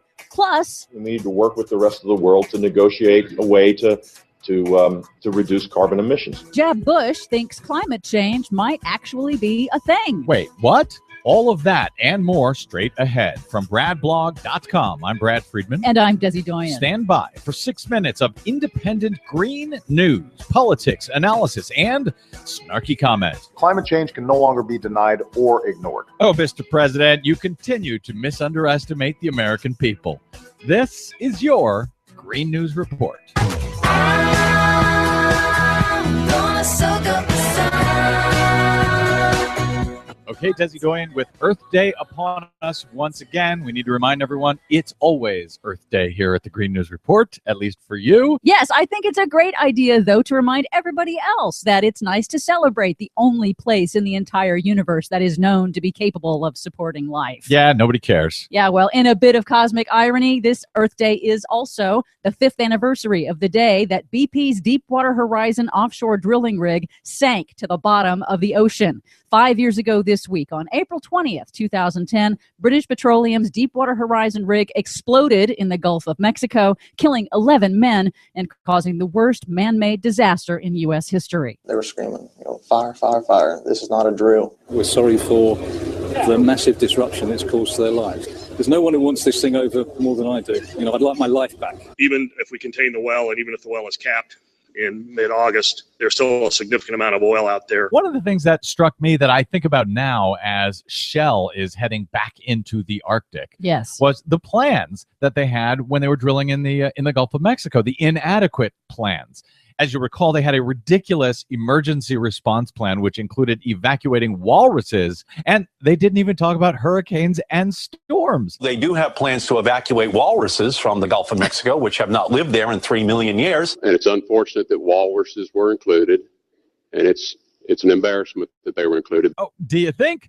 Now, of course, I'm sure Shell Oil's plans are perfectly adequate to stave off any disaster that happens up in the Arctic, where we have no way to respond. The Coast Guard has been begging, please don't let these rigs go up into the Arctic. It's pretty stunning that we're still moving headlong into offshore drilling into the Arctic. And looking back to the Gulf, 5 years later, offshore drilling is booming again. Yay! And BP is still fighting in court to reduce the billions of dollars it will ultimately pay in punitive fines and damages. Yeah, to hell with those people who lost their lives, who've lost their businesses. BP's got a profit to turn, baby. 5 years later, tourism has mostly recovered on the Gulf Coast, but tar balls are still washing up on shore, and BP's oil is still hurting commercial fishermen and marine life. Meanwhile, it's getting warmer. The results are in, and the first 3 months of this year combined were the warmest start to any year on record globally, according to NASA. And that increases the odds that 2015 will likely replace 2014 as the hottest year on record. Wait, so the Earth keeps getting hotter even though the Republicans keep saying it's not happening? Yeah, that's right. I can't believe the Earth is not listening to these Republicans. Meanwhile, in presidential politics, although former Florida Governor Jeb Bush has yet to officially declare declare a run for the 2016 Republican presidential nomination.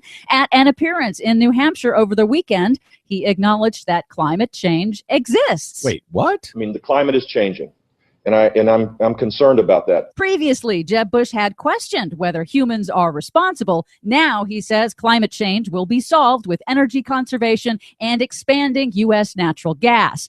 Unlike his fellow Republican presidential contenders, Bush suggested but did not outright endorse that the U.S. should lead the UN International Climate Treaty. We have this climate change issue, and we need to work with the rest of the world to negotiate a way to reduce carbon emissions. Now, that's an implicit acknowledgement that humans are causing climate change. And as snarky as I like to be, I'm happy to note that we finally have a Republican, not officially declared, but a Republican in this race who at least seems to be on planet Earth concerning planet Earth, as opposed to the rest of the guys we've seen so far. Cruz, Paul, and Marco Rubio, all of whom are just insane when it comes to pretending this problem doesn't exist. In honor of Earth Day, President Obama pushed for the U.S. to lead action on climate change in his weekly address, highlighting the historic deal with China that they will cut their emissions. Because the world's two largest economies came together, there's new hope that with American leadership this year, the world will finally reach an agreement to prevent the worst impacts of climate change before it's too late. Ah, new hope. I'll take it. May not be realistic, but I'll take it. For much more on those stories and the ones we couldn't get to today, check out our website at greennews.bradblog.com. Find us and follow us on the Facebook and the Twitters at Green News Report. From bradblog.com, I'm Brad Friedman. And I'm Desi Doyen. And this has been your Green News Report.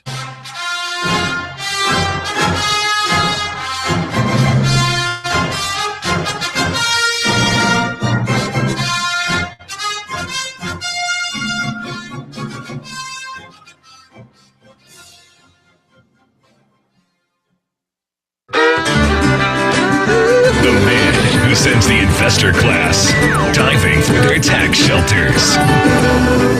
Rick Smith. At every trough you stop to feed, with your arrogance, your ignorance and greed. Now here come the cuts and redundancy. Through the absolute indifference, the avarice, incompetence, your arrogance, your ignorance, your greed. Welcome back to the Rick Smith Show. Check out the website, thericksmithshow.com. So yesterday we were talking about the Caterpillar CEO, how, basically he was doing the same thing we had talked about the other day, basically cutting the wages of workers, basically screwing them over, and rewarding wildly. In fact, as I pointed out yesterday, sales at Caterpillar have gone down 16%, yet his salary through the roof, $17.1 million the guy put into his pocket because, and this, you can't make this up. The argument of why he deserves such a high compensation and a reward in an environment that lost 16% of their sales is because the share price was up. So you figure that out, because I'm struggling with it. Your sales are down. How's your share price up? There's got to be some gimmickry, which is why when I saw this article by Cole Stangler and Owen Davis, I go, this is important stuff. So the other day we had Cole on. Today I've asked Owen Davis. He's a writer over at the International Business Times, also the co-author of this article on General Electric, who evidently screwing their workforce. A good corporate citizen. Owen, thanks for taking time for us. Thanks. Yeah, I'm glad to be here. So look, I saw this story about Caterpillar the other day and talked about it yesterday, that their CEO actually got a nice increase in his pay up to $17.1 million. And the justification was, while the company's sales are tanking, their share price is up. And I go, is this what it is? Is this the game that they're playing, taking the money they're stealing from their workers and buying back their stock? I don't know. Is it? So in recent years, well, in the last few decades, the shareholder value theory has really become the predominant theory in terms of what a corporation exists to do. And a lot of CEOs are compensated based on how well their stock price does. So when we're looking at stock buybacks, companies buying back their own shares, which happens to boost the share price, CEOs definitely have a vested interest in seeing their share price go up and seeing their earnings per share go up as well, which is a metric that Wall Street watches and which is often tied to their compensation. But I think the average everyday citizen looks at a company, go, are you making more profit than you did? Are your sales up? Are you producing a better widget or whatnot? I think most people think that's how their compensation is based on. Everything's going well. The sales are up. The workers are making better wages. The widgets are great. Everything's, then you deserve it. Where your sales are plummeting and your wages are going up, there's I see a problem there for society. Right, and then there are different lenses that shareholders look at companies from than their workers do, or than the people who live in a community where, say, a factory is shutting down. So my colleague Cole Stangler went up to Fort Edward, New York, and near the Adirondacks, and interviewed workers there at the GE plant that's closing down. They're moving down to the union-free Clearwater, Florida, and from their point of view, this is a disaster, right, in this community. But GE is at this very moment receiving a lot of praise from the investing community because they just announced one of the biggest, or the tied for the biggest buyback of all time. They're plowing $50 billion into share buybacks, and that really is great for investors. The share price shot up 11% on the news, but it's not necessarily tied to what's happening on the ground for workers. Yeah. And as you point out in the article, GE actually went to those workers in Fort Edwards and said, you know what, you're making about $28 an hour. Now we're going to offer you 11. And knowing that nobody in their right mind is going to go, oh yeah, we'll take that. And I would argue they probably were set up and ready to go anyway. They just threw this out as a poison pill, knowing that no one in their right mind would be able to take that. And they probably had a sweetheart deal already set up down in Clearwater, Florida. Yeah, and they come with cost savings. The justification is often we're trying to meet these cost savings targets. So that's where the bargaining starts from. But particularly with what the union says, with the cost savings that GE was trying to hit there, really is pretty astronomical to the workers that were there. Cost savings, basically, whenever I hear that, I hear theft of wages from workers. I guess that's just on which side of that divide I'm on. And I guess this is good or bad dividing on which side you're on. Absolutely right. So cost savings, I mean, that's the sort of thing that if you're reading an annual report, an annual shareholders report, will be trumpeted as a big move. These are cost savings. We've saved money closing this plan or updating this, and it's certainly different from which side you're coming from. So it really has nothing to do with who makes the best widget or who does the best for the community. It has nothing to do with that at all. It's who can game the system the most, it seems. I do want to, point out that at the same time, these CEOs are under a lot of pressure. So you look at GE CEO, Jeffrey Immelt, he's under a lot of pressure to bump up earnings, to increase sales. But the problem is that they have these competing interests, and it's hard to measure which one. Well, when we look at buybacks, for instance, it is a way of gaining an insight into what is becoming more important to executives. But they have competing interests. They have the competing interest of, well, we just freed up for example, General Electric, they freed up $50 billion in capital from shedding their financial arm and doing that over the next 2 years. And what are they going to do with that $50 billion in capital? They could invest in a new line of business. They could upgrade factories. They could reward the employees. But instead, what we see happening is they're spending that buying back their stock, and that's really where an insight into where these decisions are taking place. No, I understand these guys are under a lot of pressure because I think it's the culture that's been grown up around them and the policy decisions that have been made of how the rules in the game of business is played in this country. And I blame a lot on our government for this, which brings me to these stock buybacks. I don't remember this in the 50s and 60s. I don't remember General Motors, saying, when they were saying, as General Motors goes, the nation goes. I don't remember them engaging in this kind of stuff. I remember them actually investing in plants and growing so they would grow their business. Is this a new thing? It is and it isn't. In 1982, the SEC passed a rule that they called a safe harbor rule, saying that companies can buy back a certain amount of their stock and it won't be considered price manipulation. It won't be considered market manipulation if they abide by certain limits, which are really pretty generous. And since then, you've seen buybacks increase. In the 80s, they started increasing. They really exploded before the dot-com boom. And buybacks, the volume of buybacks tends to be cyclical like everything else. So after the dot-com bust, they decreased. And then during the run-up in the bull market up until the financial crisis, you saw trillions of dollars of buybacks take place. And then again, another bust. And then since then, they've been ramping up again.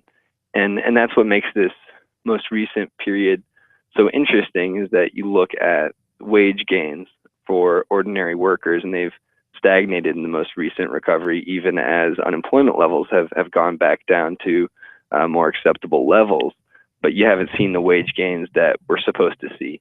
And economists are looking at this and thinking that stock buybacks, which have increased dramatically in the last 5 years, might be playing a part in that. Yeah, and you point out in your article, and I think rightly so, that you've got these protests going on around the country of people demanding $15 an hour in a union from places like McDonald's and KFC and Pizza Hut and all these other fast food places.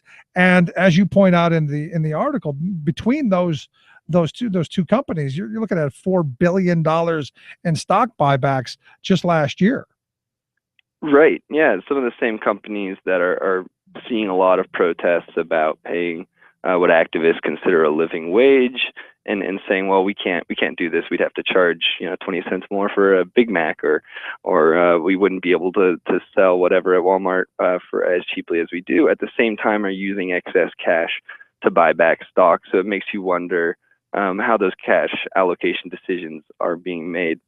Now, is there any way of going back and undoing this decision? Because it seems to me, and you're the expert on this, I would argue, that instead of a company going, how do we manage our business in a way that, we're doing cost effectively what we have to do to make our product. We want to make the best product and focused on the product. We're actually making these companies gamble on Wall Street, playing the highs and lows and when to buy and sell, and actually getting a chance of manipulating, I would argue, a little bit as well. Right. And if you imagine yourself, inside of a corporate boardroom, one of the things they fear most, in fact, there are these surveys of executive surveys, and the things that they fear most include activist shareholders buying up a big enough stake in their company and mounting a campaign to change the management. And they often, the shareholders, these activist shareholders, demand stock buybacks, demand higher dividends, in addition to other things. But those are often on the top of the list. With General Motors recently, they just announced a $5 billion buyback, and it was catalyzed by an activist investor who owns several $billion of GM stock and wanted to see this happen. So when you look at what's happening inside those corporate boardrooms, those are some of the concerns that are immediate to the CEOs, far more immediate than the protesters outside of the restaurant. Yeah. So is there any movement to try and stop this? Anyone pursuing legislation, talking about figuring out how to undo this so that maybe you change the rules for everybody so that you don't have what appears to me of companies just cashing in for so that they can enrich their shareholders at the expense of their workforce, and I would argue of society.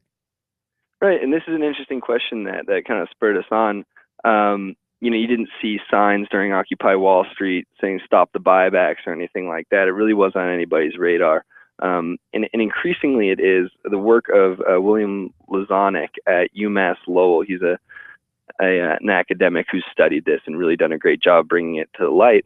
But yeah, you're starting now to see more people paying attention to it. And just today, this hasn't really gotten much attention, but Senator Tammy Baldwin in Wisconsin just sent the SEC a letter asking them to study the rise of share buybacks since they changed the rule in 1982, and asking them to provide some explanation as to why companies should be allowed to do this if it seems like market manipulation.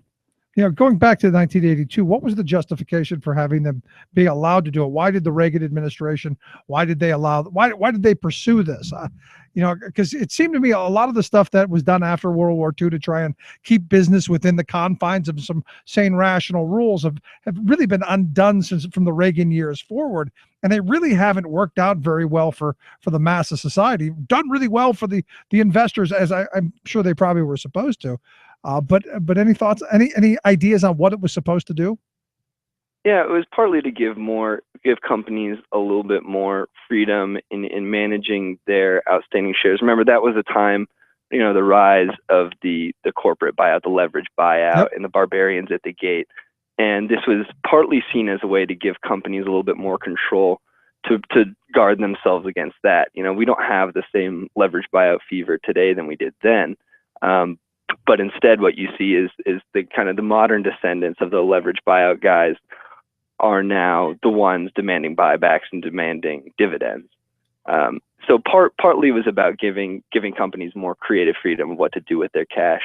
The SEC chairman, John Shad, who pushed that rule through, had previously been an investment bank executive at E.F. Hutton. And coming from the point of view of Wall Street, this is also an attractive proposition. Yeah, I guess when he spoke, everybody listened. Yeah, that was a joke. Never mind. Right over the heads. As we're looking at this, the final, just to wrap this up, and looking at this, do we see this continuing on a larger scale until we rein this in? Because it looks to me to be extraordinarily lucrative, especially when you could steal from retirees. And I look at the Caterpillar situation. There was a company up in Canada that they basically gutted part of their wages and saying, if you don't take this, we'll move to the U.S. And they eventually moved anyway. And now you see the same kind of scenario. Is this something we're not going to see go away until there's some legislation? Well, legislation would certainly change the equation, and it also the end of the bull market, which will inevitably come. At that point, stock buybacks will disappear again until the next bull market runs around. These things are cyclical, and this is one of the big criticisms on Wall Street of buybacks, is that they're often ill-timed. Stocks rise and rise, and companies get more and more euphoric and cash rich, and they buy up until the last second, and then the share prices drop. So it's a cyclical thing, but this year is looking to be a record in terms of the absolute volume of buybacks announced. Yeah, in fact, you've said since 2009 in the article that the S&P 500 companies have spent more than $2.5 trillion in buybacks. That's an awful lot. That's right. Yeah, it's an astronomical number, and it leads you to wonder what would have been the effects on the economy if some of that or all of that would have been spent building the companies, rewarding employees instead. If you want to take a look at the article at General Electric Company, workers struggle to find footing as shareholders reap windfall, written by Owen Davis and Cole Stangler. We've got a link at thericksmithshow.com. Just click on Owen's name. It'll take you right there. Owen, I appreciate you taking time for us. And really great article. I think a really very important article. I hope folks will take a look at it. Thanks. It was a pleasure. Thanks so much. Let's take a quick break. Right back. Stick around. You're listening to The Rick Smith Show. We're working people. Come to talk. A boy with a gun. I got a picture in my pocket of the lucky one. I'll announce the winner on the radio with my microphone. I do a super show. I wear a cowboy hat. It is my business hat. I'm up till 1 a.m. I must tell you that I'm a man with a mission. The Rick Smith Show, changing America for the better.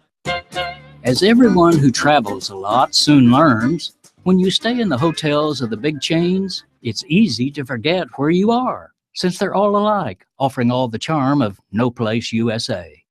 This disorienting sameness has become more dizzying in recent years as the chains have merged and conglomerated. Weary travelers might choose to stay overnight in one of the Residence Inn hotels or a Courtyard, the Town Place Suites, or even splurge for a night in a ritzy Ritz-Carlton. In fact, though, you're in a Marriott, the $14 billion a year combine that owns all of the above chains, along with 15 others. Marriott is among the world's 10 largest hotel operators that have a combined 113 different chains in their crowded stable of brand names.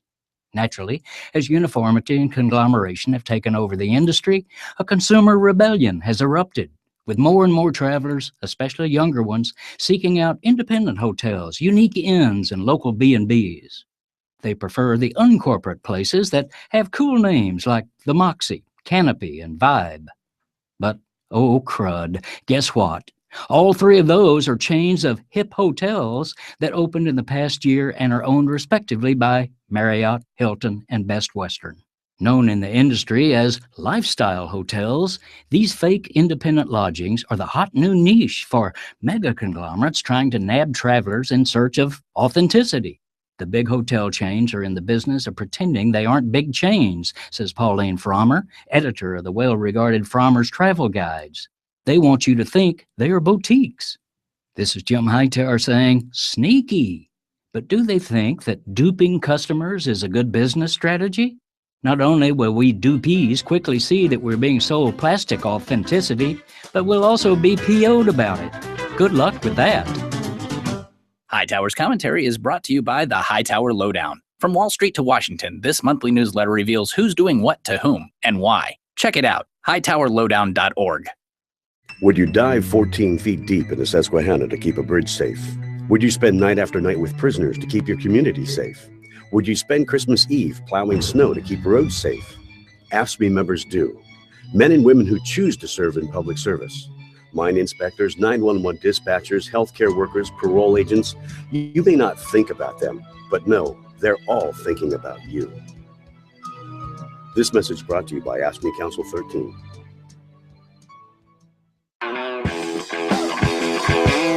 Remembering that united we bargain, divided we beg. Rick Smith. 'Cause he's going the distance. He's going for speed. She's all alone in a time of need.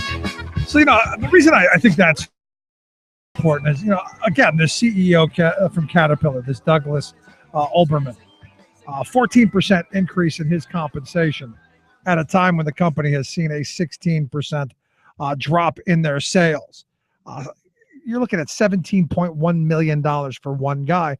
And what it is, and you heard Owen say it, there's a reward, and we see it in the news all the time. Company announces a bunch of layoffs, a bunch of people, a community's devastated, the workers are screwed, the taxpayers are going to be putting money into all kinds of programs for heating assistance, and hopefully people don't lose their homes, and all of this chaotic stuff that comes with mass job loss.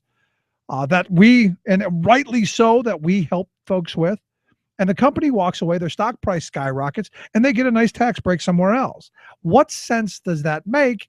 And I argue again, it's the system that we've put in place. This idea that somehow this is the free market. It's not the free market. This is the manipulated market. This is the, hey, hooray for me and screw you market. And look, I understand these CEOs are in a tough spot because we've put them there. Oh, you're not blaming us, are you? Yeah, we've elected these politicians because this is what the CEO class wants. It's one of those situations, again, they got what they wanted, and they're reaping the rewards massively. So I'm of the mindset, we go one of two ways. You go back, you regulate that stuff, you take that away, or we have a progressive tax code that says, all right, you make $17 million a year. Go ahead. Sure. Pay your CEO $17 million a year, and anything over $1.6 million, we're taking 95% of. We're going to take 92% of, like we did during the socialist years of Dwight David Eisenhower. God, pay yourself $100 million. We the taxpayers are going to get that money, and we're going to use it for the things that we need. So when these companies go and do this stuff, we have the ability to take care of folks, the ability to take care of communities. Because when one of these big companies leaves one of these communities, they're done. They're devastated. There's a hole in that community for years. And then there are those, well, what responsibility should they have? Well, I'll tell you, a lot. So, as I look at this, lots of stuff to get to. I'm glad Tammy Baldwin is looking into it. I'm glad somebody is anyway. I think it's not a horrible thing.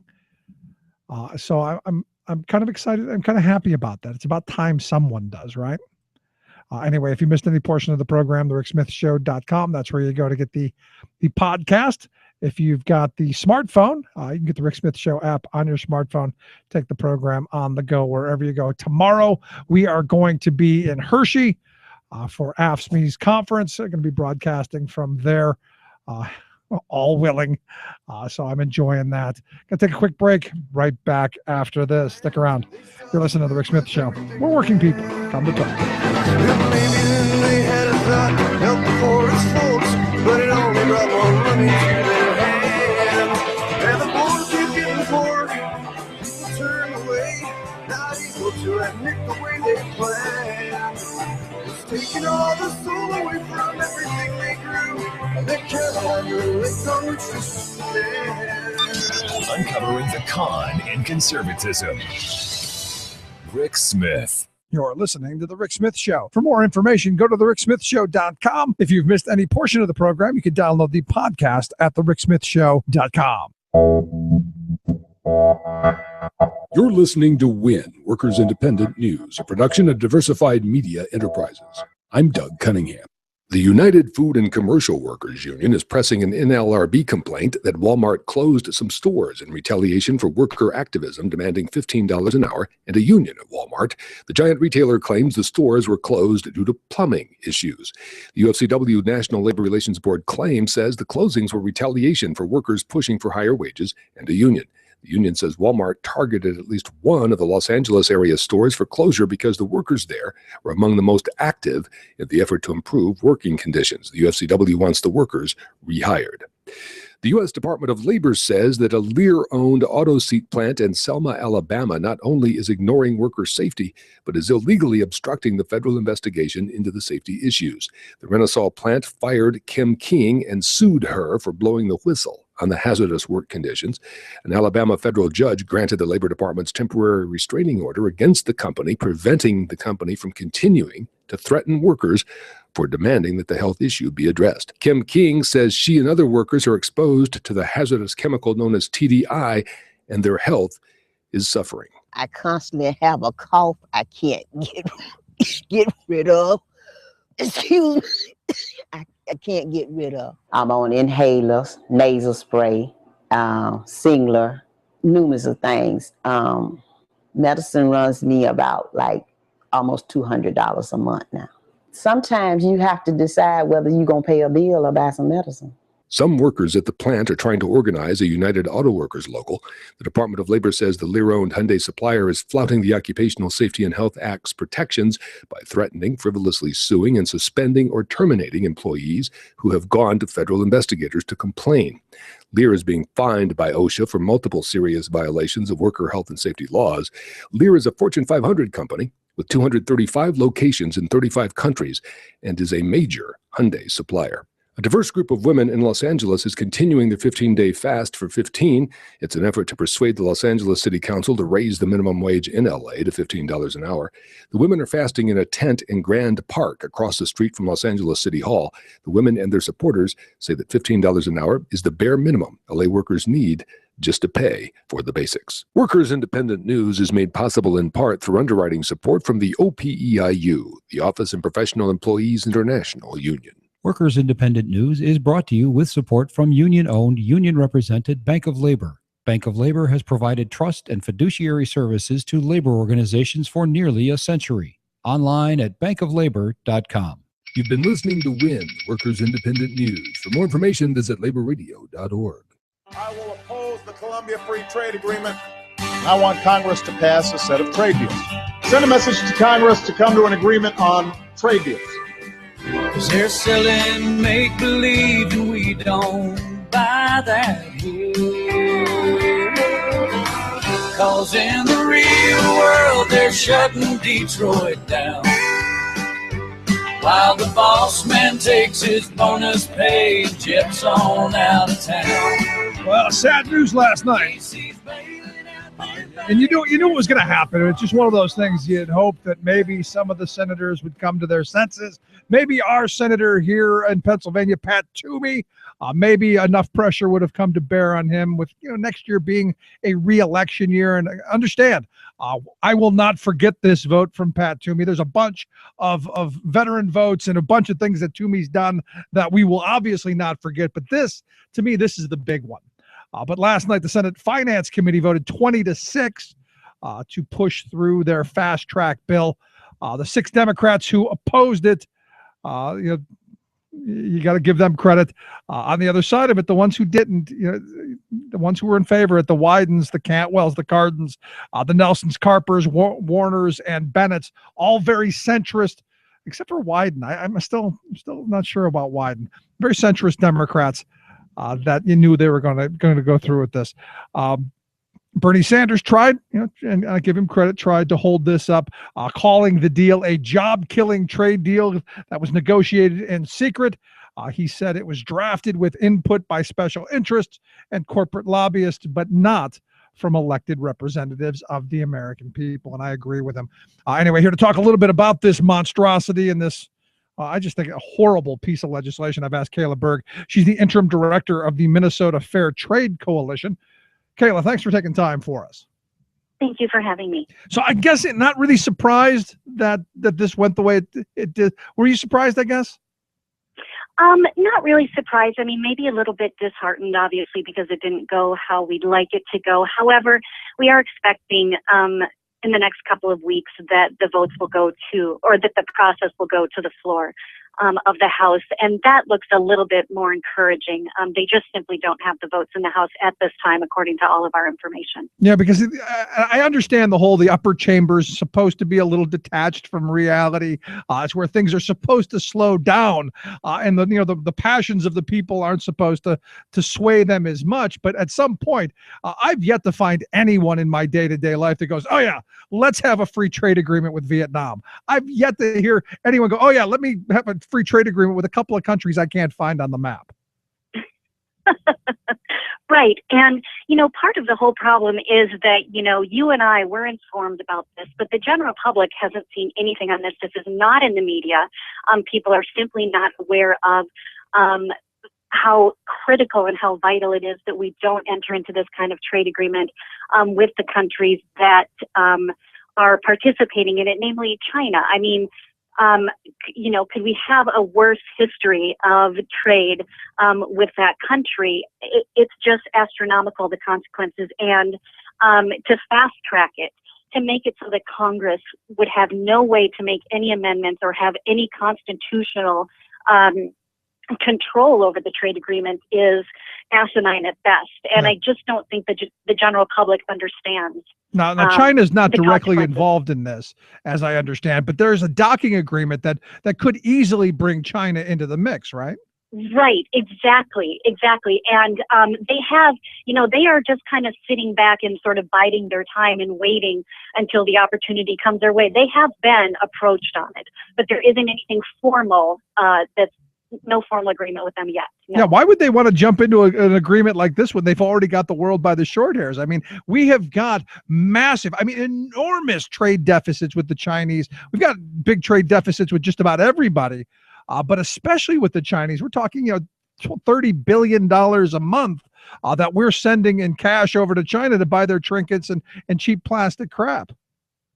Well, exactly. I mean, if you look at, our trade deficit, let's just say from the Korea Free Trade Agreement in 2012, our trade deficit with those partners has grown 427% since that deal took place. Yeah. That's not sustainable, especially in a country whose manufacturing base has all but disappeared in the last several years. And the South Korean agreement is a perfect example. I mean, just out in Western Pennsylvania, they're shutting down one of the U.S. tubular steel plants. And it's because the South Korean agreement is just dumping, and I would argue below cost, these tubular steel products into the U.S. and basically taking over the drilling industry here. And the U.S. companies, they can't compete.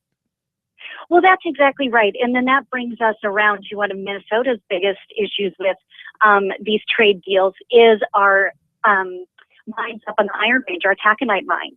And with all of the inferior and illegally imported steel from China, Korea, other countries, our miners are facing, by next month, by May 13th, 700 out of 1,000 miners up on the Iron Range will lose their job in just one mine. Another fact from that is there will be 412 steelworkers from even another mine that would be laid off, for a total projection of 1,100 of our miners laid off in northern Minnesota up on the Iron Range. Wow. And so if you just look at that alone, 1,100 job losses, what does that do to the local economy? It's a ripple effect. So those miners don't have their jobs. Therefore, they don't have an income that they can then take into their local community and spend.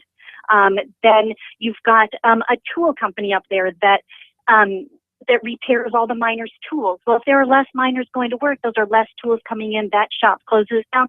Those people lose their job. Yeah, but you're missing the big picture, Kayla. So you're focused on that little stuff, those people and their jobs. You're missing the big picture. This is about ensuring profits for Wall Street. Oh, absolutely it is. And there's no doubt about it. And those 600 corporations that have been negotiating this in the last 4 years have made it absolutely sure that they're going to continue to line their pockets at the consequence of Americans. And that simply cannot bother them as they move forward in this. It's unconscionable, really. And the thing that gets me is, the Republicans were dead set against and really fighting tooth and nail against the trade adjustment assistance that we've put into every bad free trade agreement before, so that when that tool and die maker loses his job or that miner loses his job, at least maybe we would give them the illusion that they would have the opportunity of getting some type of education to try and replace a bit of the income that they lost. The Republicans wanted to rip that out of this and not extend it to what we know is going to cost us at least hundreds of thousands, if not millions of jobs. That's absolutely right. And they actually have negotiated down into the agreement that just passed the floor last night, in the committee last night, 20% less than what was put forward originally. And Senator Hatch, the author of the bill, would do away with it completely. So, what he's saying is basically that unless you're as rich as I am and you agree with me, I don't have any time to make sure that you can make a living for your family. We're just going to advance this agenda, and we're not going to have any safety net in place for those that it affects the most. And those are the people that don't have a voice in this whatsoever. And what's frustrating about it is the average person on the street, I think, gets this. They've seen what happened in NAFTA. They've seen what's happened with these other horrible free trade agreements, and they know it's nothing but job losses and lower incomes for workers, and also a bludgeon over the head of, hey, if you want to organize and ask for a raise, don't ask too harshly, or we'll threaten to move.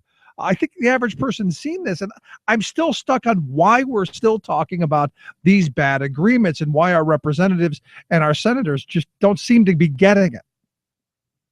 I do not have an answer to that, because I can't imagine that they look at the history of NAFTA and even the current, Colombia Free Trade, Korean Free Trade, everything that has just happened in the past couple of years. It's close enough that they should be able to look back at that. I mean, I've sat in congressional offices for people who voted for the Korea Free Trade Agreement. I won't say who, but he said to me, I was wrong on Korea.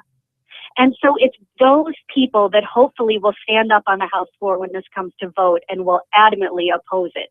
That's what we have to bank on right now.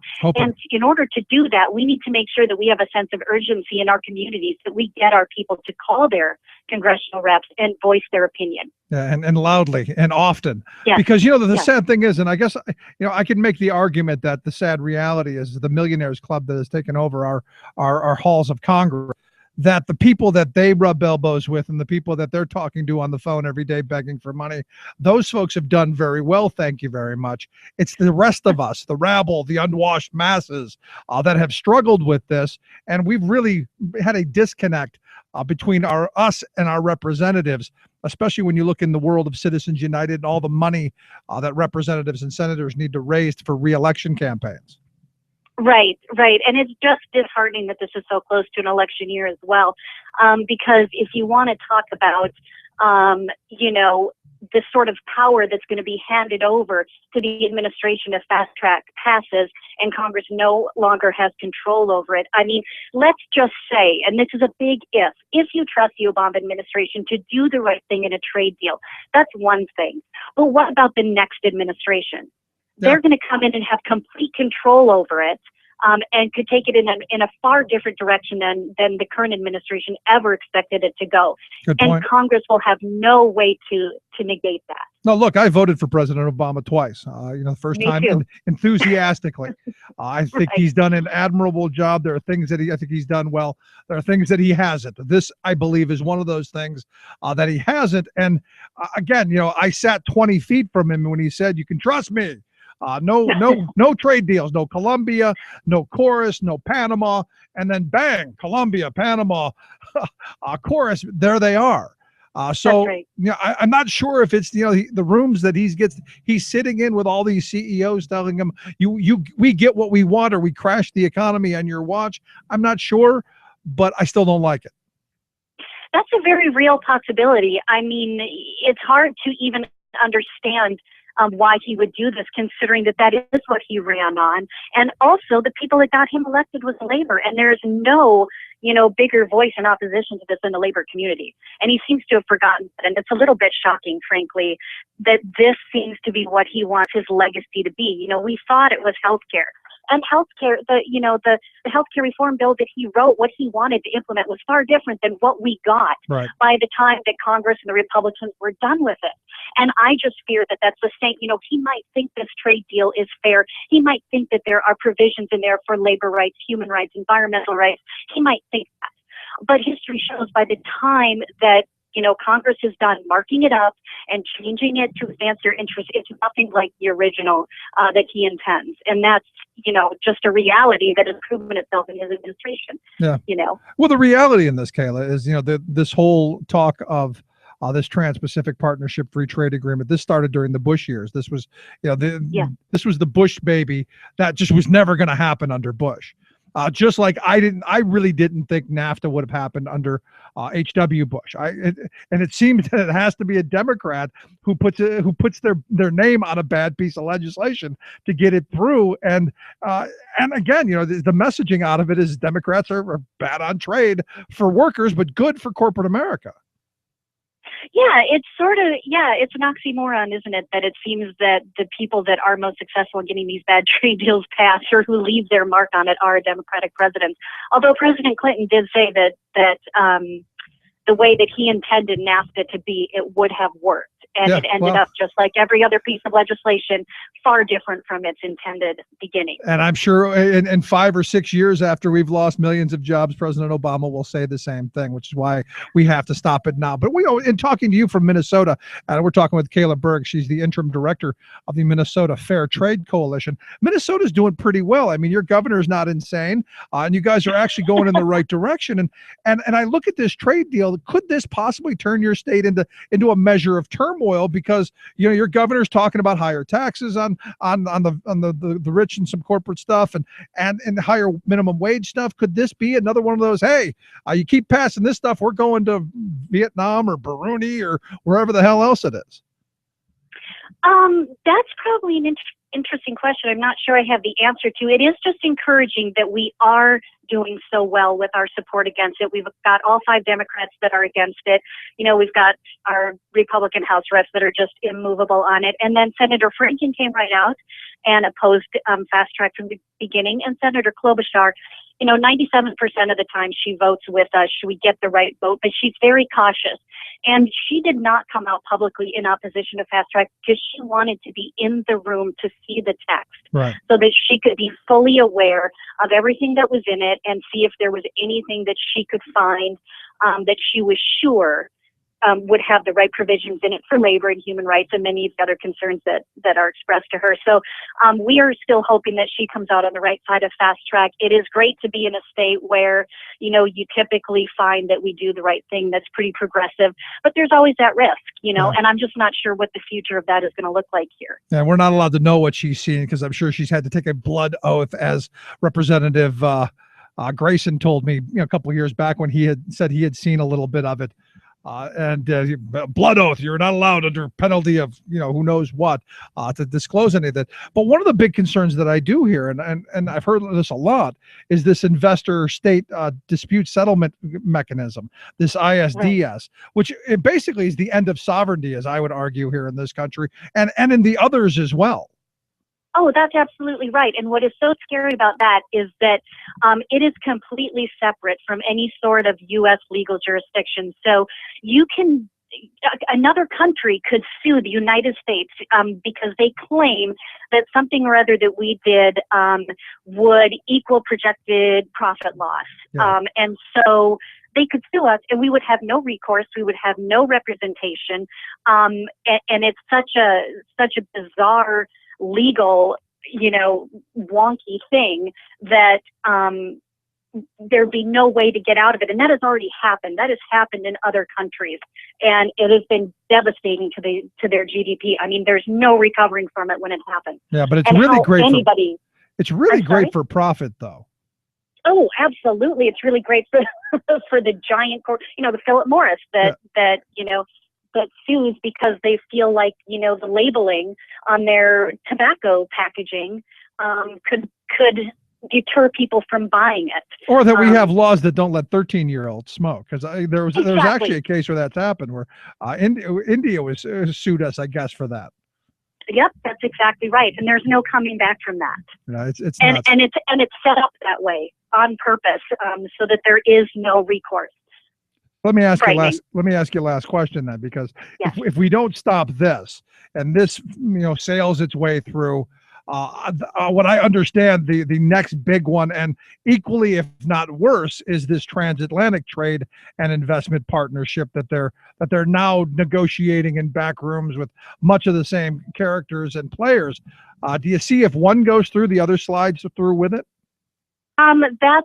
That's certainly a possibility. I mean, it definitely greases the way, right? And so when you look at this, it can't just be a one-off. It can't just be, okay, well, this is actually going to be a really great thing, so let's go ahead and pass this. But then after that, we're done with trade agreements. This is going to be good, and this is going to be the last one. That's not true. You're exactly right. It simply paves the way for more destructive free trade agreements where there is no provision built in for fair trade. And that's really the issue. Nobody is opposed to trade. Globalization is real and it can be a very good thing. It needs to be fair trade. Yep. And that's the bottom line. Absolutely. And that's simply not what we're seeing today with Fast Track, with TPP, or, coming up with TTIP. Yeah, it's a whole nother battle. Yeah, the sad reality is I don't see the Ross Perot of today, though. I mean, back in the 90s when they were arguing over NAFTA, at least you had the crazy little guy with the big ears going, giant second sound. There's really nobody out there doing that now, in my view. That's right. That's up to us. That's up to us. We have to be the collective Ross Perot. There you go. Kayla, I appreciate you taking time for us. Great talking with you. Keep up the fight, and we'd love to have you back as this continues down the road. Okay, thank you so much, Ray. Thanks so much. Kayla Bergen, Director of the Minnesota Fair Trade Coalition, mnfairtradecoalition.org, the website. We've got a link at thericksmithshow.com. Just click on Kayla's name. Quick break, right back. Stick around. You're listening to The Rick Smith Show. We're working people. Come to talk.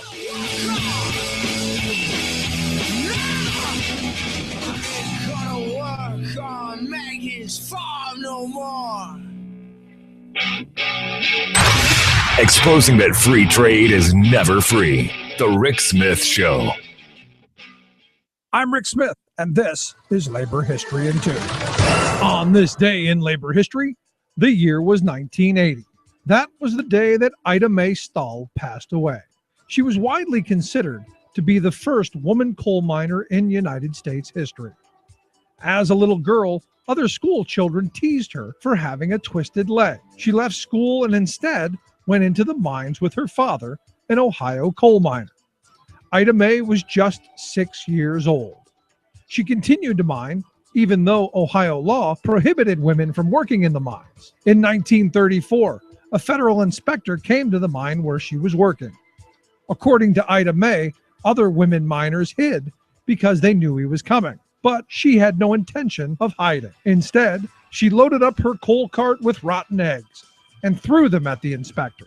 She chased him out of the mine and pelted his car with rotten eggs for good measure. The eggs did not stop her from being kicked out of the mines, however, so Ida Mae took her case to the courts, where she won the right to return to work because she was actually part owner of the mine. In an interview with a newspaper reporter, Ida May explained her fight to return to coal mining by saying, "I've got no business baking cookies and mending clothes. I'm a coal miner." In the same interview, she declared, "I can load 5 tons a day with pick and shovel, and that's as much as any man in the mines can do." She went on to mine for 10 more years. In 1978, the Chicago Tribune called on Ida May for an interview. She declared to the reporter, "Ain't no man or woman alive that can beat me down." Labor History in 2 brought to you by the Illinois Labor History Society and The Rick Smith Show. For more information, go to laborhistoryin2.com.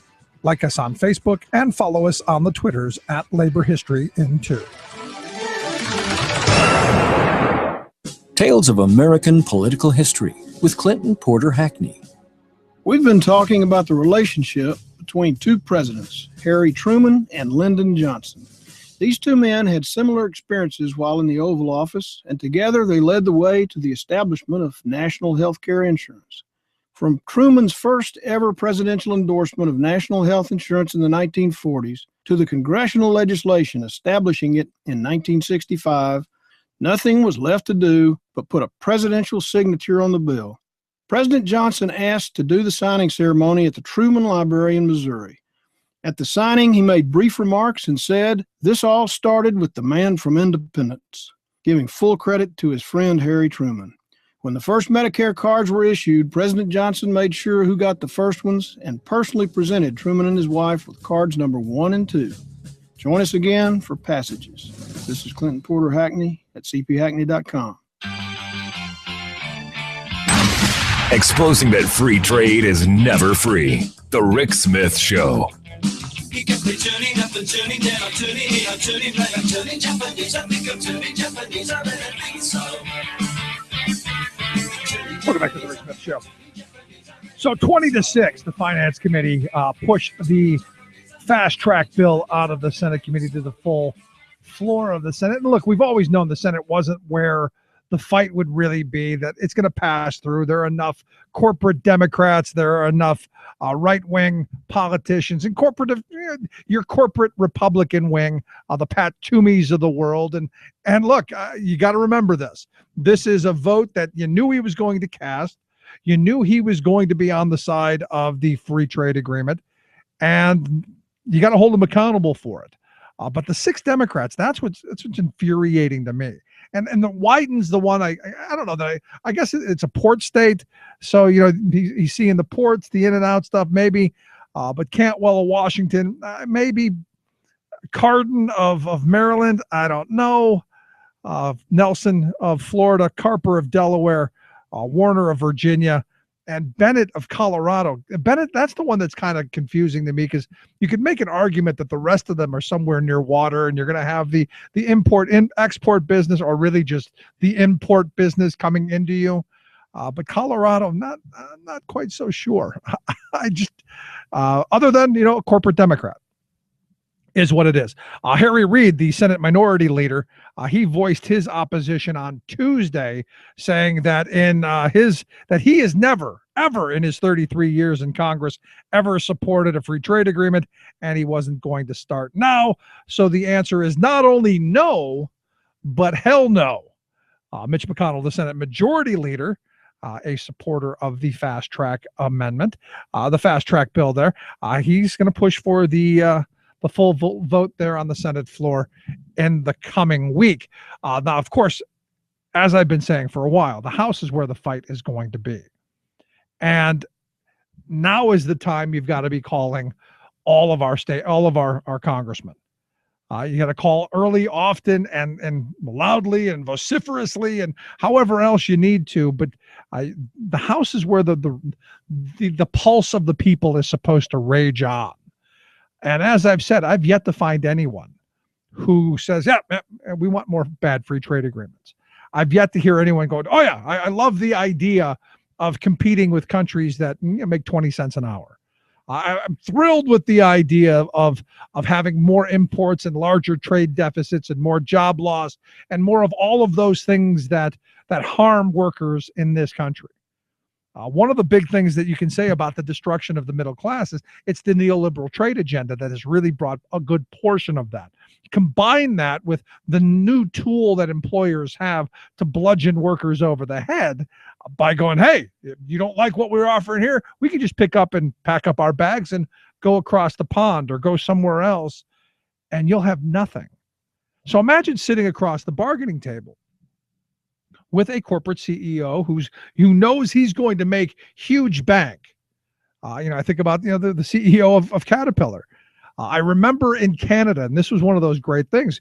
One of the companies that's affiliated with Caterpillar, they said, and this was beautiful. They were making their total wage package, I think it was like $55 an hour. That includes their wages, their health care, their pension, all of that stuff. And the company said, well, you're going to take $28 an hour. And that's going to include your health care and your pension and all of that stuff in it. Or you could just not have health care and a pension. You could just go without it. And the union said, no, we're not going to do that. The threat then came back is if you don't take this almost 50% pay cut, if you don't take it, we're going to move to the U.S. And they eventually did end up moving to the U.S. to Gurnee, Illinois, if I'm not mistaken, end up paying the workers there about $18 an hour.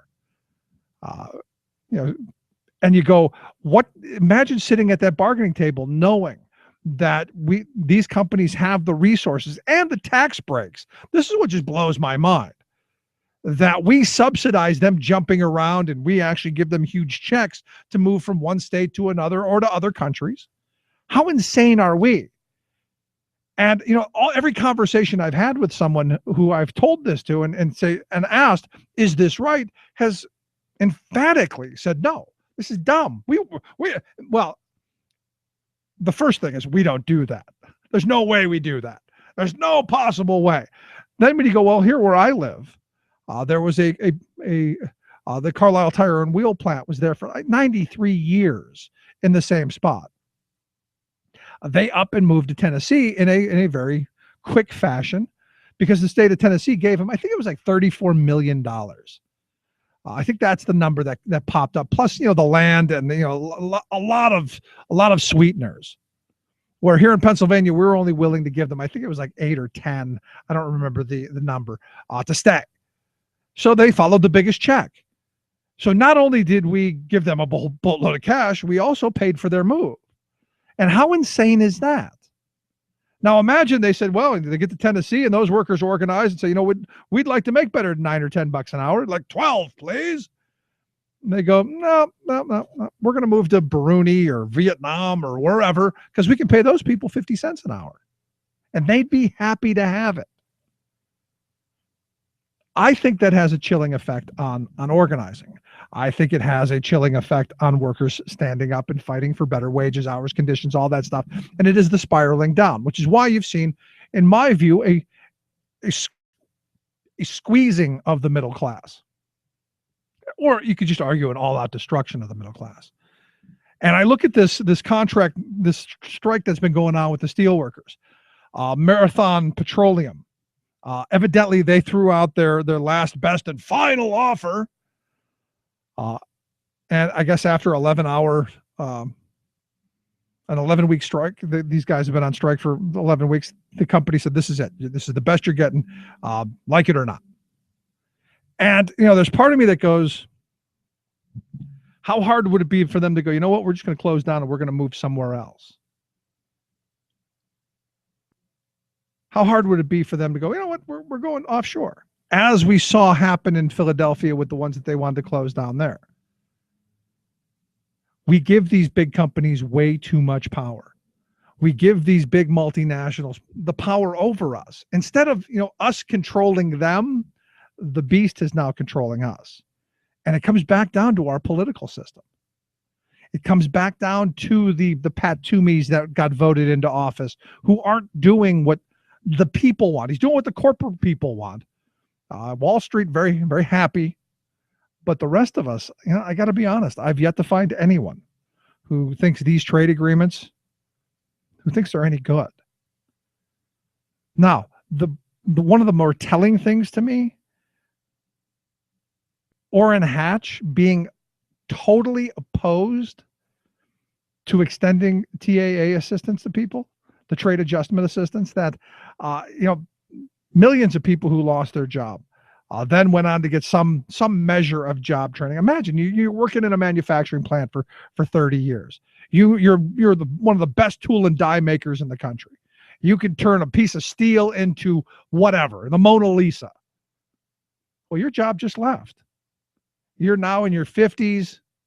You've got another 15, 20 years to retirement, another 15 years to retirement. What are you going to do? You got kids going off to college. You got, mortgage. You're supposed to be in the prime earning years of your life.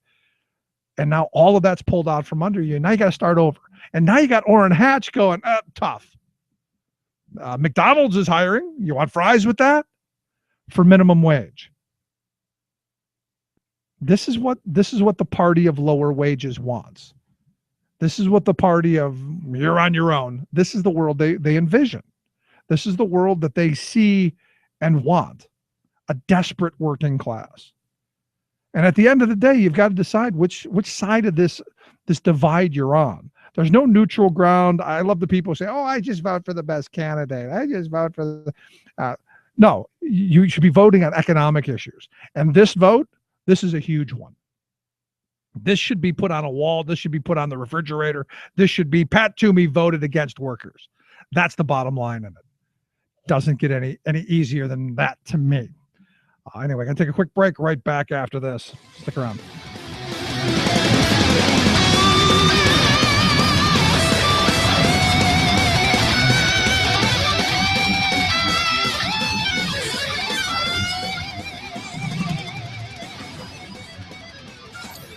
Waving the flag of freedom for people, not corporations. Rick Smith.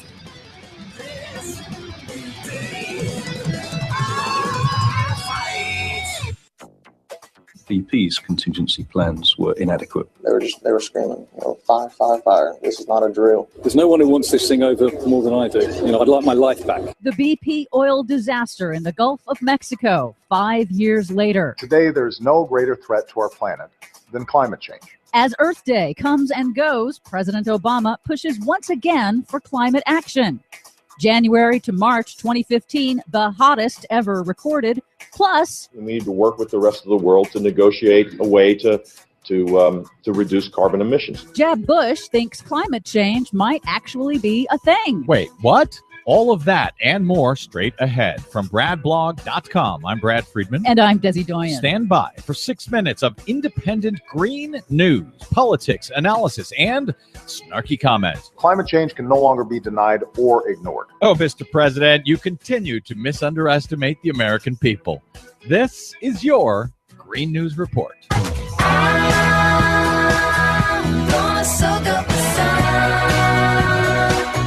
Okay, Desi Doyen, with Earth Day upon us once again, we need to remind everyone it's always Earth Day here at the Green News Report, at least for you. Yes, I think it's a great idea, though, to remind everybody else that it's nice to celebrate the only place in the entire universe that is known to be capable of supporting life. Yeah, nobody cares. Yeah, well, in a bit of cosmic irony, this Earth Day is also the 5th anniversary of the day that BP's Deepwater Horizon offshore drilling rig sank to the bottom of the ocean. 5 years ago this week, on April 20th, 2010, British Petroleum's Deepwater Horizon rig exploded in the Gulf of Mexico, killing 11 men and causing the worst man-made disaster in U.S. history. They were screaming, fire, fire, fire. This is not a drill. We're sorry for the massive disruption it's caused to their lives. There's no one who wants this thing over more than I do. I'd like my life back. Even if we contain the well, and even if the well is capped in mid-August, there's still a significant amount of oil out there. One of the things that struck me that I think about now as Shell is heading back into the Arctic, yes, was the plans that they had when they were drilling in the Gulf of Mexico, the inadequate plans.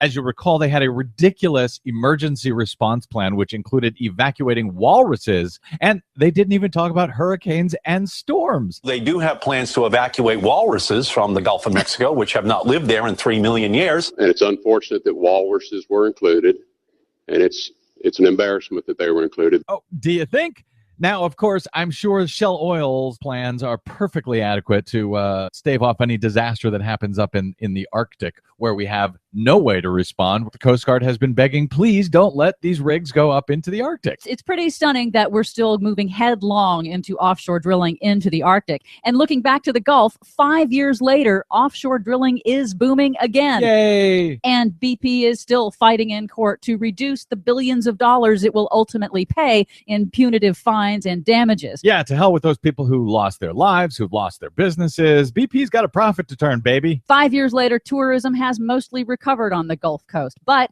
tar balls are still washing up on shore, and BP's oil is still hurting commercial fishermen and marine life. Meanwhile, it's getting warmer. The results are in, and the first 3 months of this year combined were the warmest start to any year on record globally, according to NASA. And that increases the odds that 2015 will likely replace 2014 as the hottest year on record. Wait, so the Earth keeps getting hotter even though the Republicans keep saying it's not happening? Yeah, that's right. I can't believe the Earth is not listening to these Republicans. Meanwhile, in presidential politics, although former Florida Governor Jeb Bush has yet to officially declare a run for the 2016 Republican presidential nomination, at an appearance in New Hampshire over the weekend, he acknowledged that climate change exists. Wait, what? I mean, the climate is changing, and I'm concerned about that. Previously, Jeb Bush had questioned whether humans are responsible. Now he says climate change will be solved with energy conservation and expanding U.S. natural gas.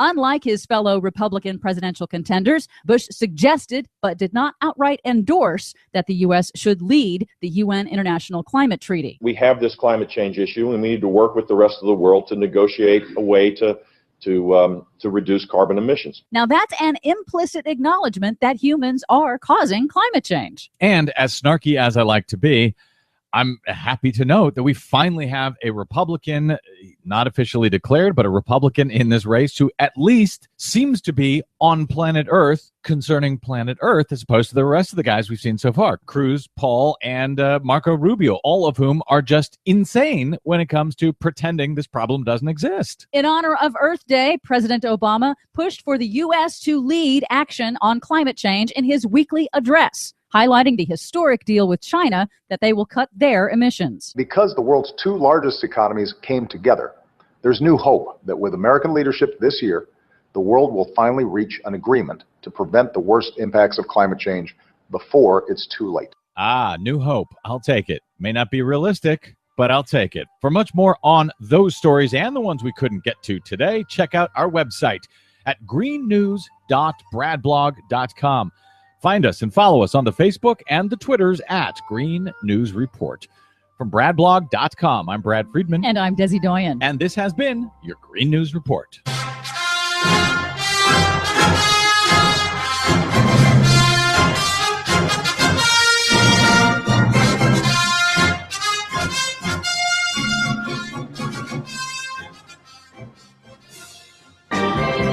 The most important issues of the day. This is the Rick Smith Show.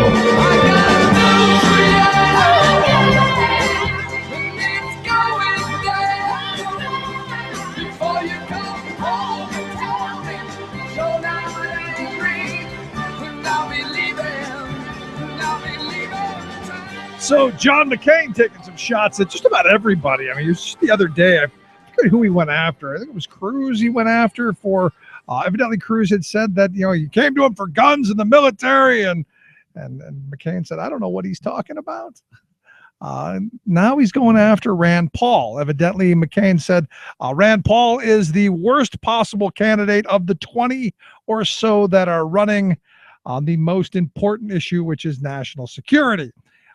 McCain said the record is very clear that he simply does not have an understanding about the needs and threats of the United States national security.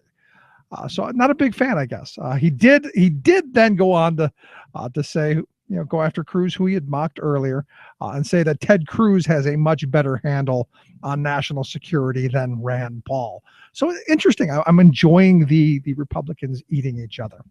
Anyway, here to find out what's going on around the world and in Washington, D.C., Victoria Jones, Talk Radio News Service. Victoria, thanks for taking time for us. Thank you. So what do you think? McCain seems to be sniping at everyone.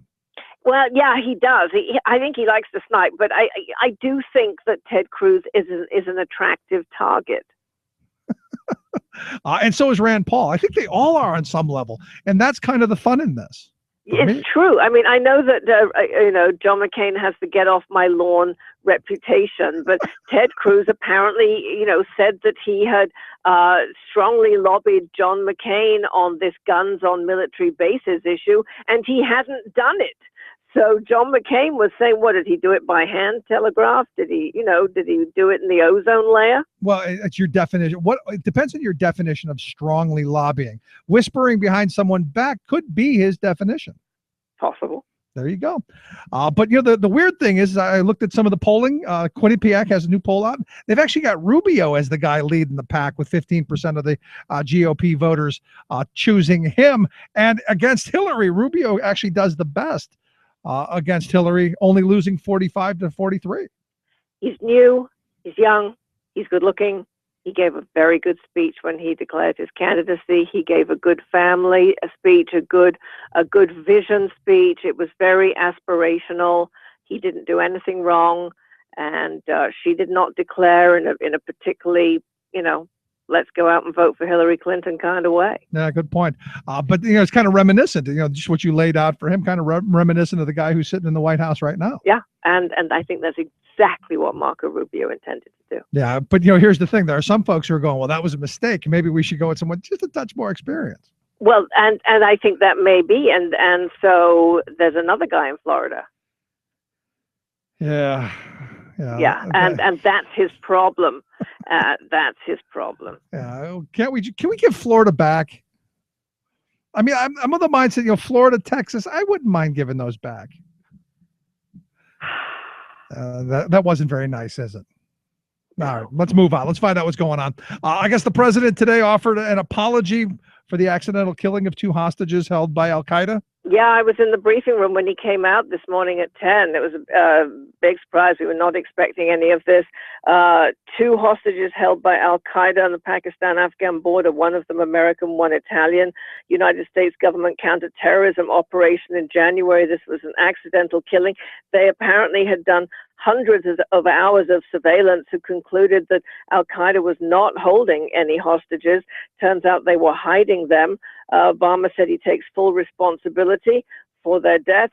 Said, I profoundly regret what happened. And on behalf of the U.S. government, I offer our deepest apologies to the families. He had spoken to Warren Weinstein's widow, yesterday, and also to the Prime Minister of Italy. And he was very grim-faced, and it was a very, very somber remark. So, for those who don't know, how did they accidentally get killed? Well, it seems that it was a drone strike. Aha. More drones. More drones. Now, 2 other Americans who belonged to Al-Qaeda, Ahmed Farouk, and probably the best-known American member of Al-Qaeda, Adam Gadahn, were also killed in American operations in the same region. They had not been specifically targeted. And again, their presence at the sites of the operations was not known at the time. So what's interesting about this is that, okay, 2 accidents, but 2 big gets, but all accidents. Right. Well, and that's hundreds of hours of surveillance and all of this intelligence, and oops. Yes, which he said there will be a thorough review, and you've got to think to yourself, I bet there's going to be a thorough review. Somebody's head is going to be. No, I think what's going to happen is they're going to have someone fall on the sword. No, well, let's hush this up, because who knows? This could be happening all the time. This is just what got out.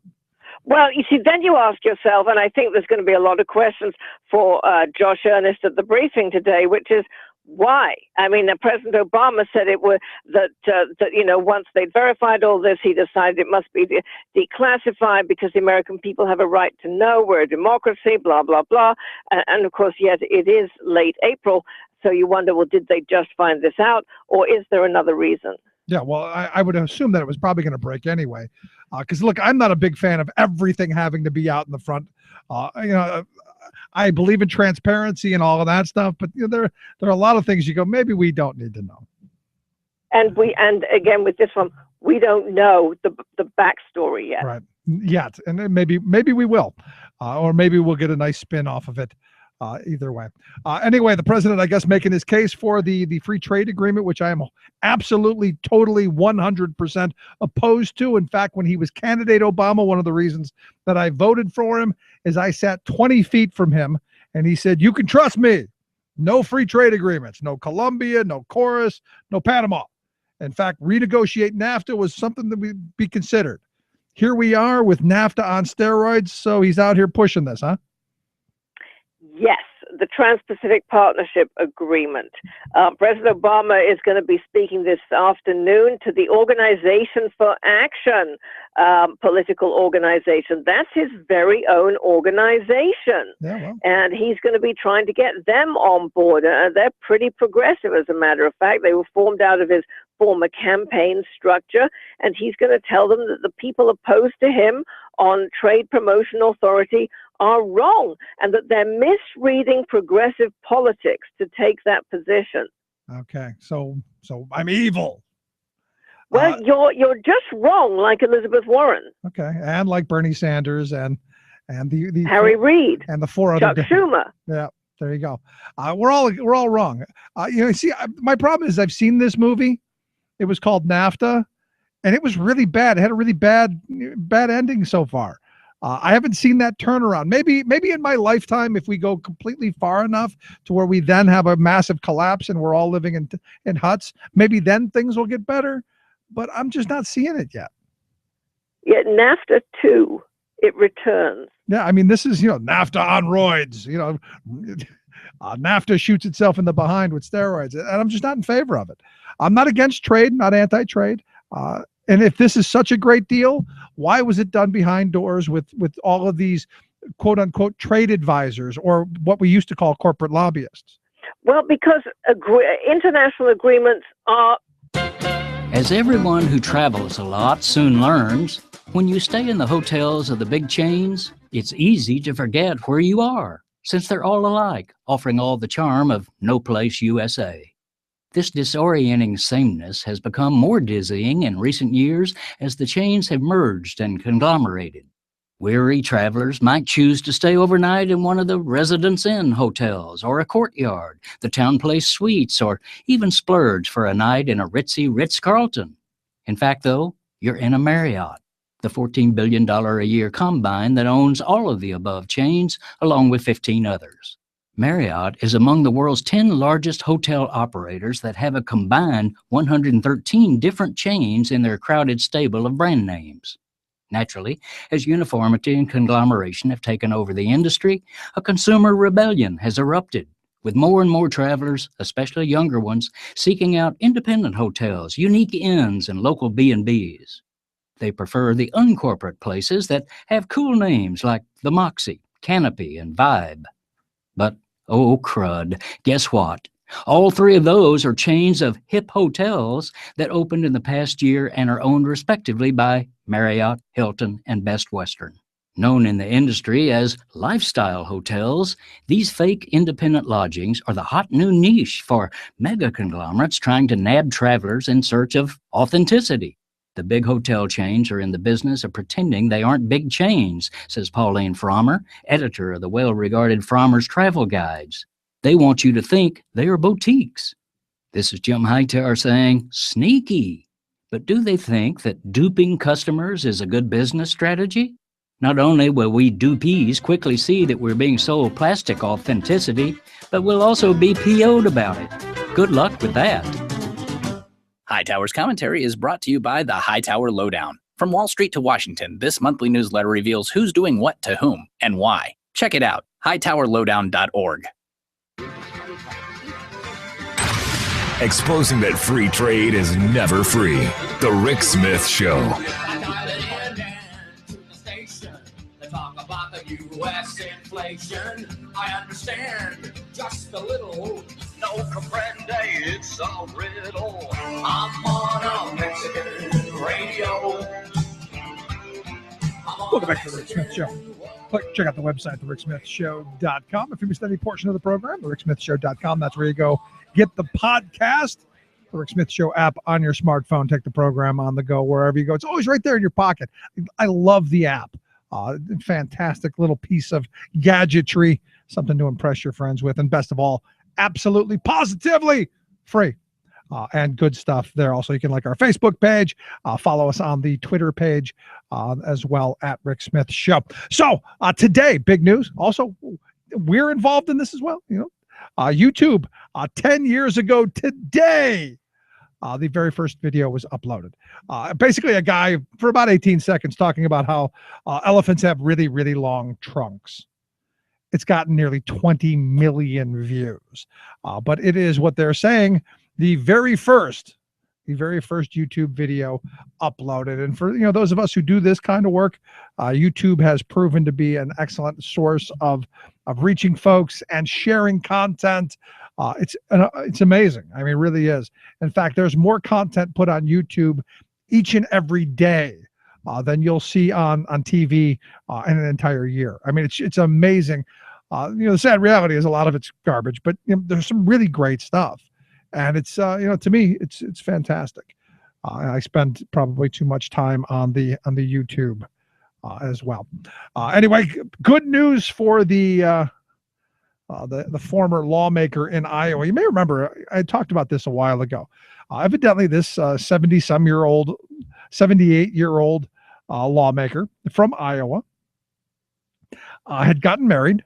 They'd been married about 6-7 years, and the wife got sick, suffering from dementia, had to be put into a nursing home, and the hospital decided, however you want to put it, that she was no longer able to consent to having marital relations. And it was charged that this 78-year-old guy was going into the nursing home, and while the wife was there, doing what it is that married couples do. Now the nursing home, the doctors all said, there's just no way this woman can consent. Now there are laws in Iowa against this kind of behavior, and this guy was charged with it. Obviously, he was found not guilty. And the question that came out of it, and all the legal experts, and nobody can figure it out, is because a lot of people didn't believe that the state made its case that there was actual marital relations going on.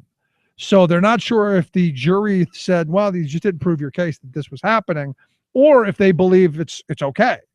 And there's going to be some interesting conversations around this, because I think a lot of states have this consent law that, if you're not capable of making a consent to agree and it be valid, can this happen? Now, I know there are some, and when this first came out, there were some who said, well, they're married, he should be able to do whatever he wants. And I go, I don't know that I agree with that. I just don't. But the law, evidently, and it's the law in Iowa is defined as an act of sexual abuse in the third degree if two parties are not living together as husband and wife, and if one is, quote, suffering from a mental defect or incapacity that precludes giving consent. Now, what happens if they're living together? That's the other part of this. I still don't agree that if you can't consent, probably shouldn't be doing it. The other part of it is, and I guess, 78 years old, good on you, man. Okay. But what do you think? I'm interested in what people think about this, because, I have my views on it. And this is one of those things at the end of the show we'll throw out, generate some emails. Maybe we'll talk about it tomorrow from the Ask Me conference while we're there, because tomorrow we're going to be in Hershey doing a remote, talking to our good friends at AFSCME as they're having their conference for the weekend. I understand they have a new contract that is going to be ratified, or I guess it's been agreed on. It needs to be ratified. We'll get some thoughts on that. And, maybe some thoughts on, with a new governor, a new change in how things are done and how people are treated. It'll be interesting to hear what people have to say about the new governor. That's kind of why I'm going, and we get to go out and meet a lot of our friends and talk to a lot of folks who are friends of the show, and give us the ability to get some feedback. But I'm really interested to hear what people are saying about this governor, because all of the things that I've heard from people that I know who work for the Commonwealth and have dealings with it are just thrilled. It's a new day. These are people who want to get things done. They believe in the people who are doing the job and believe in the jobs that they're doing. And that's a huge change from the governor of the last 4 years, and a huge change of the really conservative mentality that government should be restrained and, ineffective and small and useless. And then, of course, able to be whipped and beaten in public. These are folks who actually believe that there are things that they should be doing and can be doing. So it'll be interesting to get those thoughts. We're also going to talk more about the Trans-Pacific Partnership Free Trade Agreement. It's Our Future Friday. We'll get to that. Lots of things tomorrow. Thanks for being here. Appreciate it. Thanks to Sean for doing the little knobs and the levers and all of that stuff, keeping us on the air and moving. And of course, thanks to you. And of course, if you missed any portion of the program, thericksmithshow.com. That's where you go to get the podcast.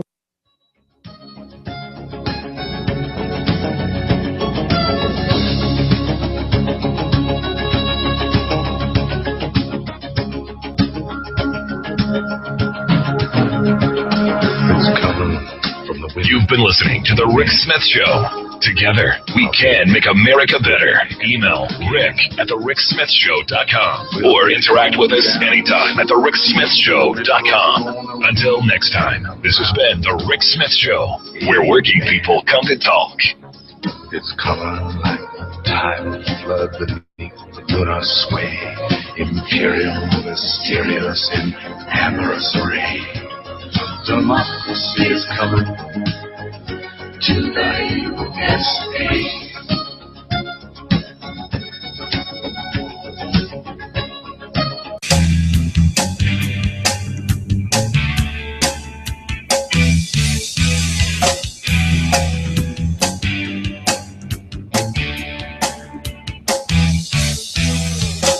We see the storm out on the horizon.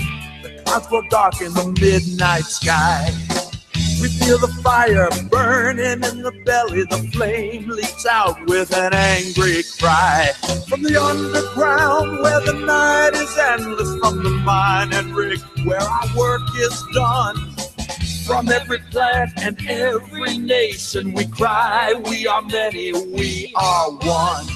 Power, there is power in the union. Power, there is power in our hands. Power, we stand and fight together. There's power in a union of many lands. Power, come and reach across the borders. Power, come and open up your eyes. Power, when we stand and fight together. There's power when we organize.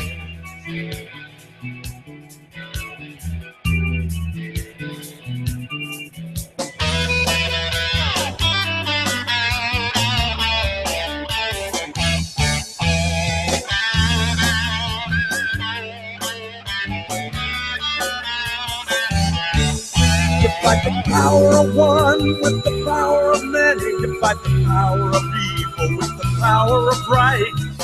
You fight hatred with love. Fight darkness with light. Power, there is power in a union. Power, there is power in our hands. Power, we stand and fight together. There is power in a union of many lands. Power, come and reach across the borders. Power, come and open up your eyes. Power, we stand and fight together. There's power when we organize.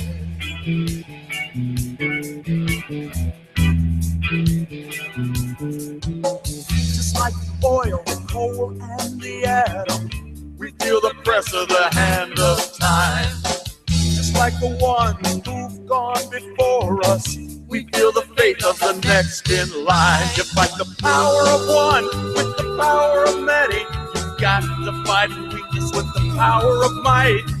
You fight wrong with the power of justice. Fight darkness with light.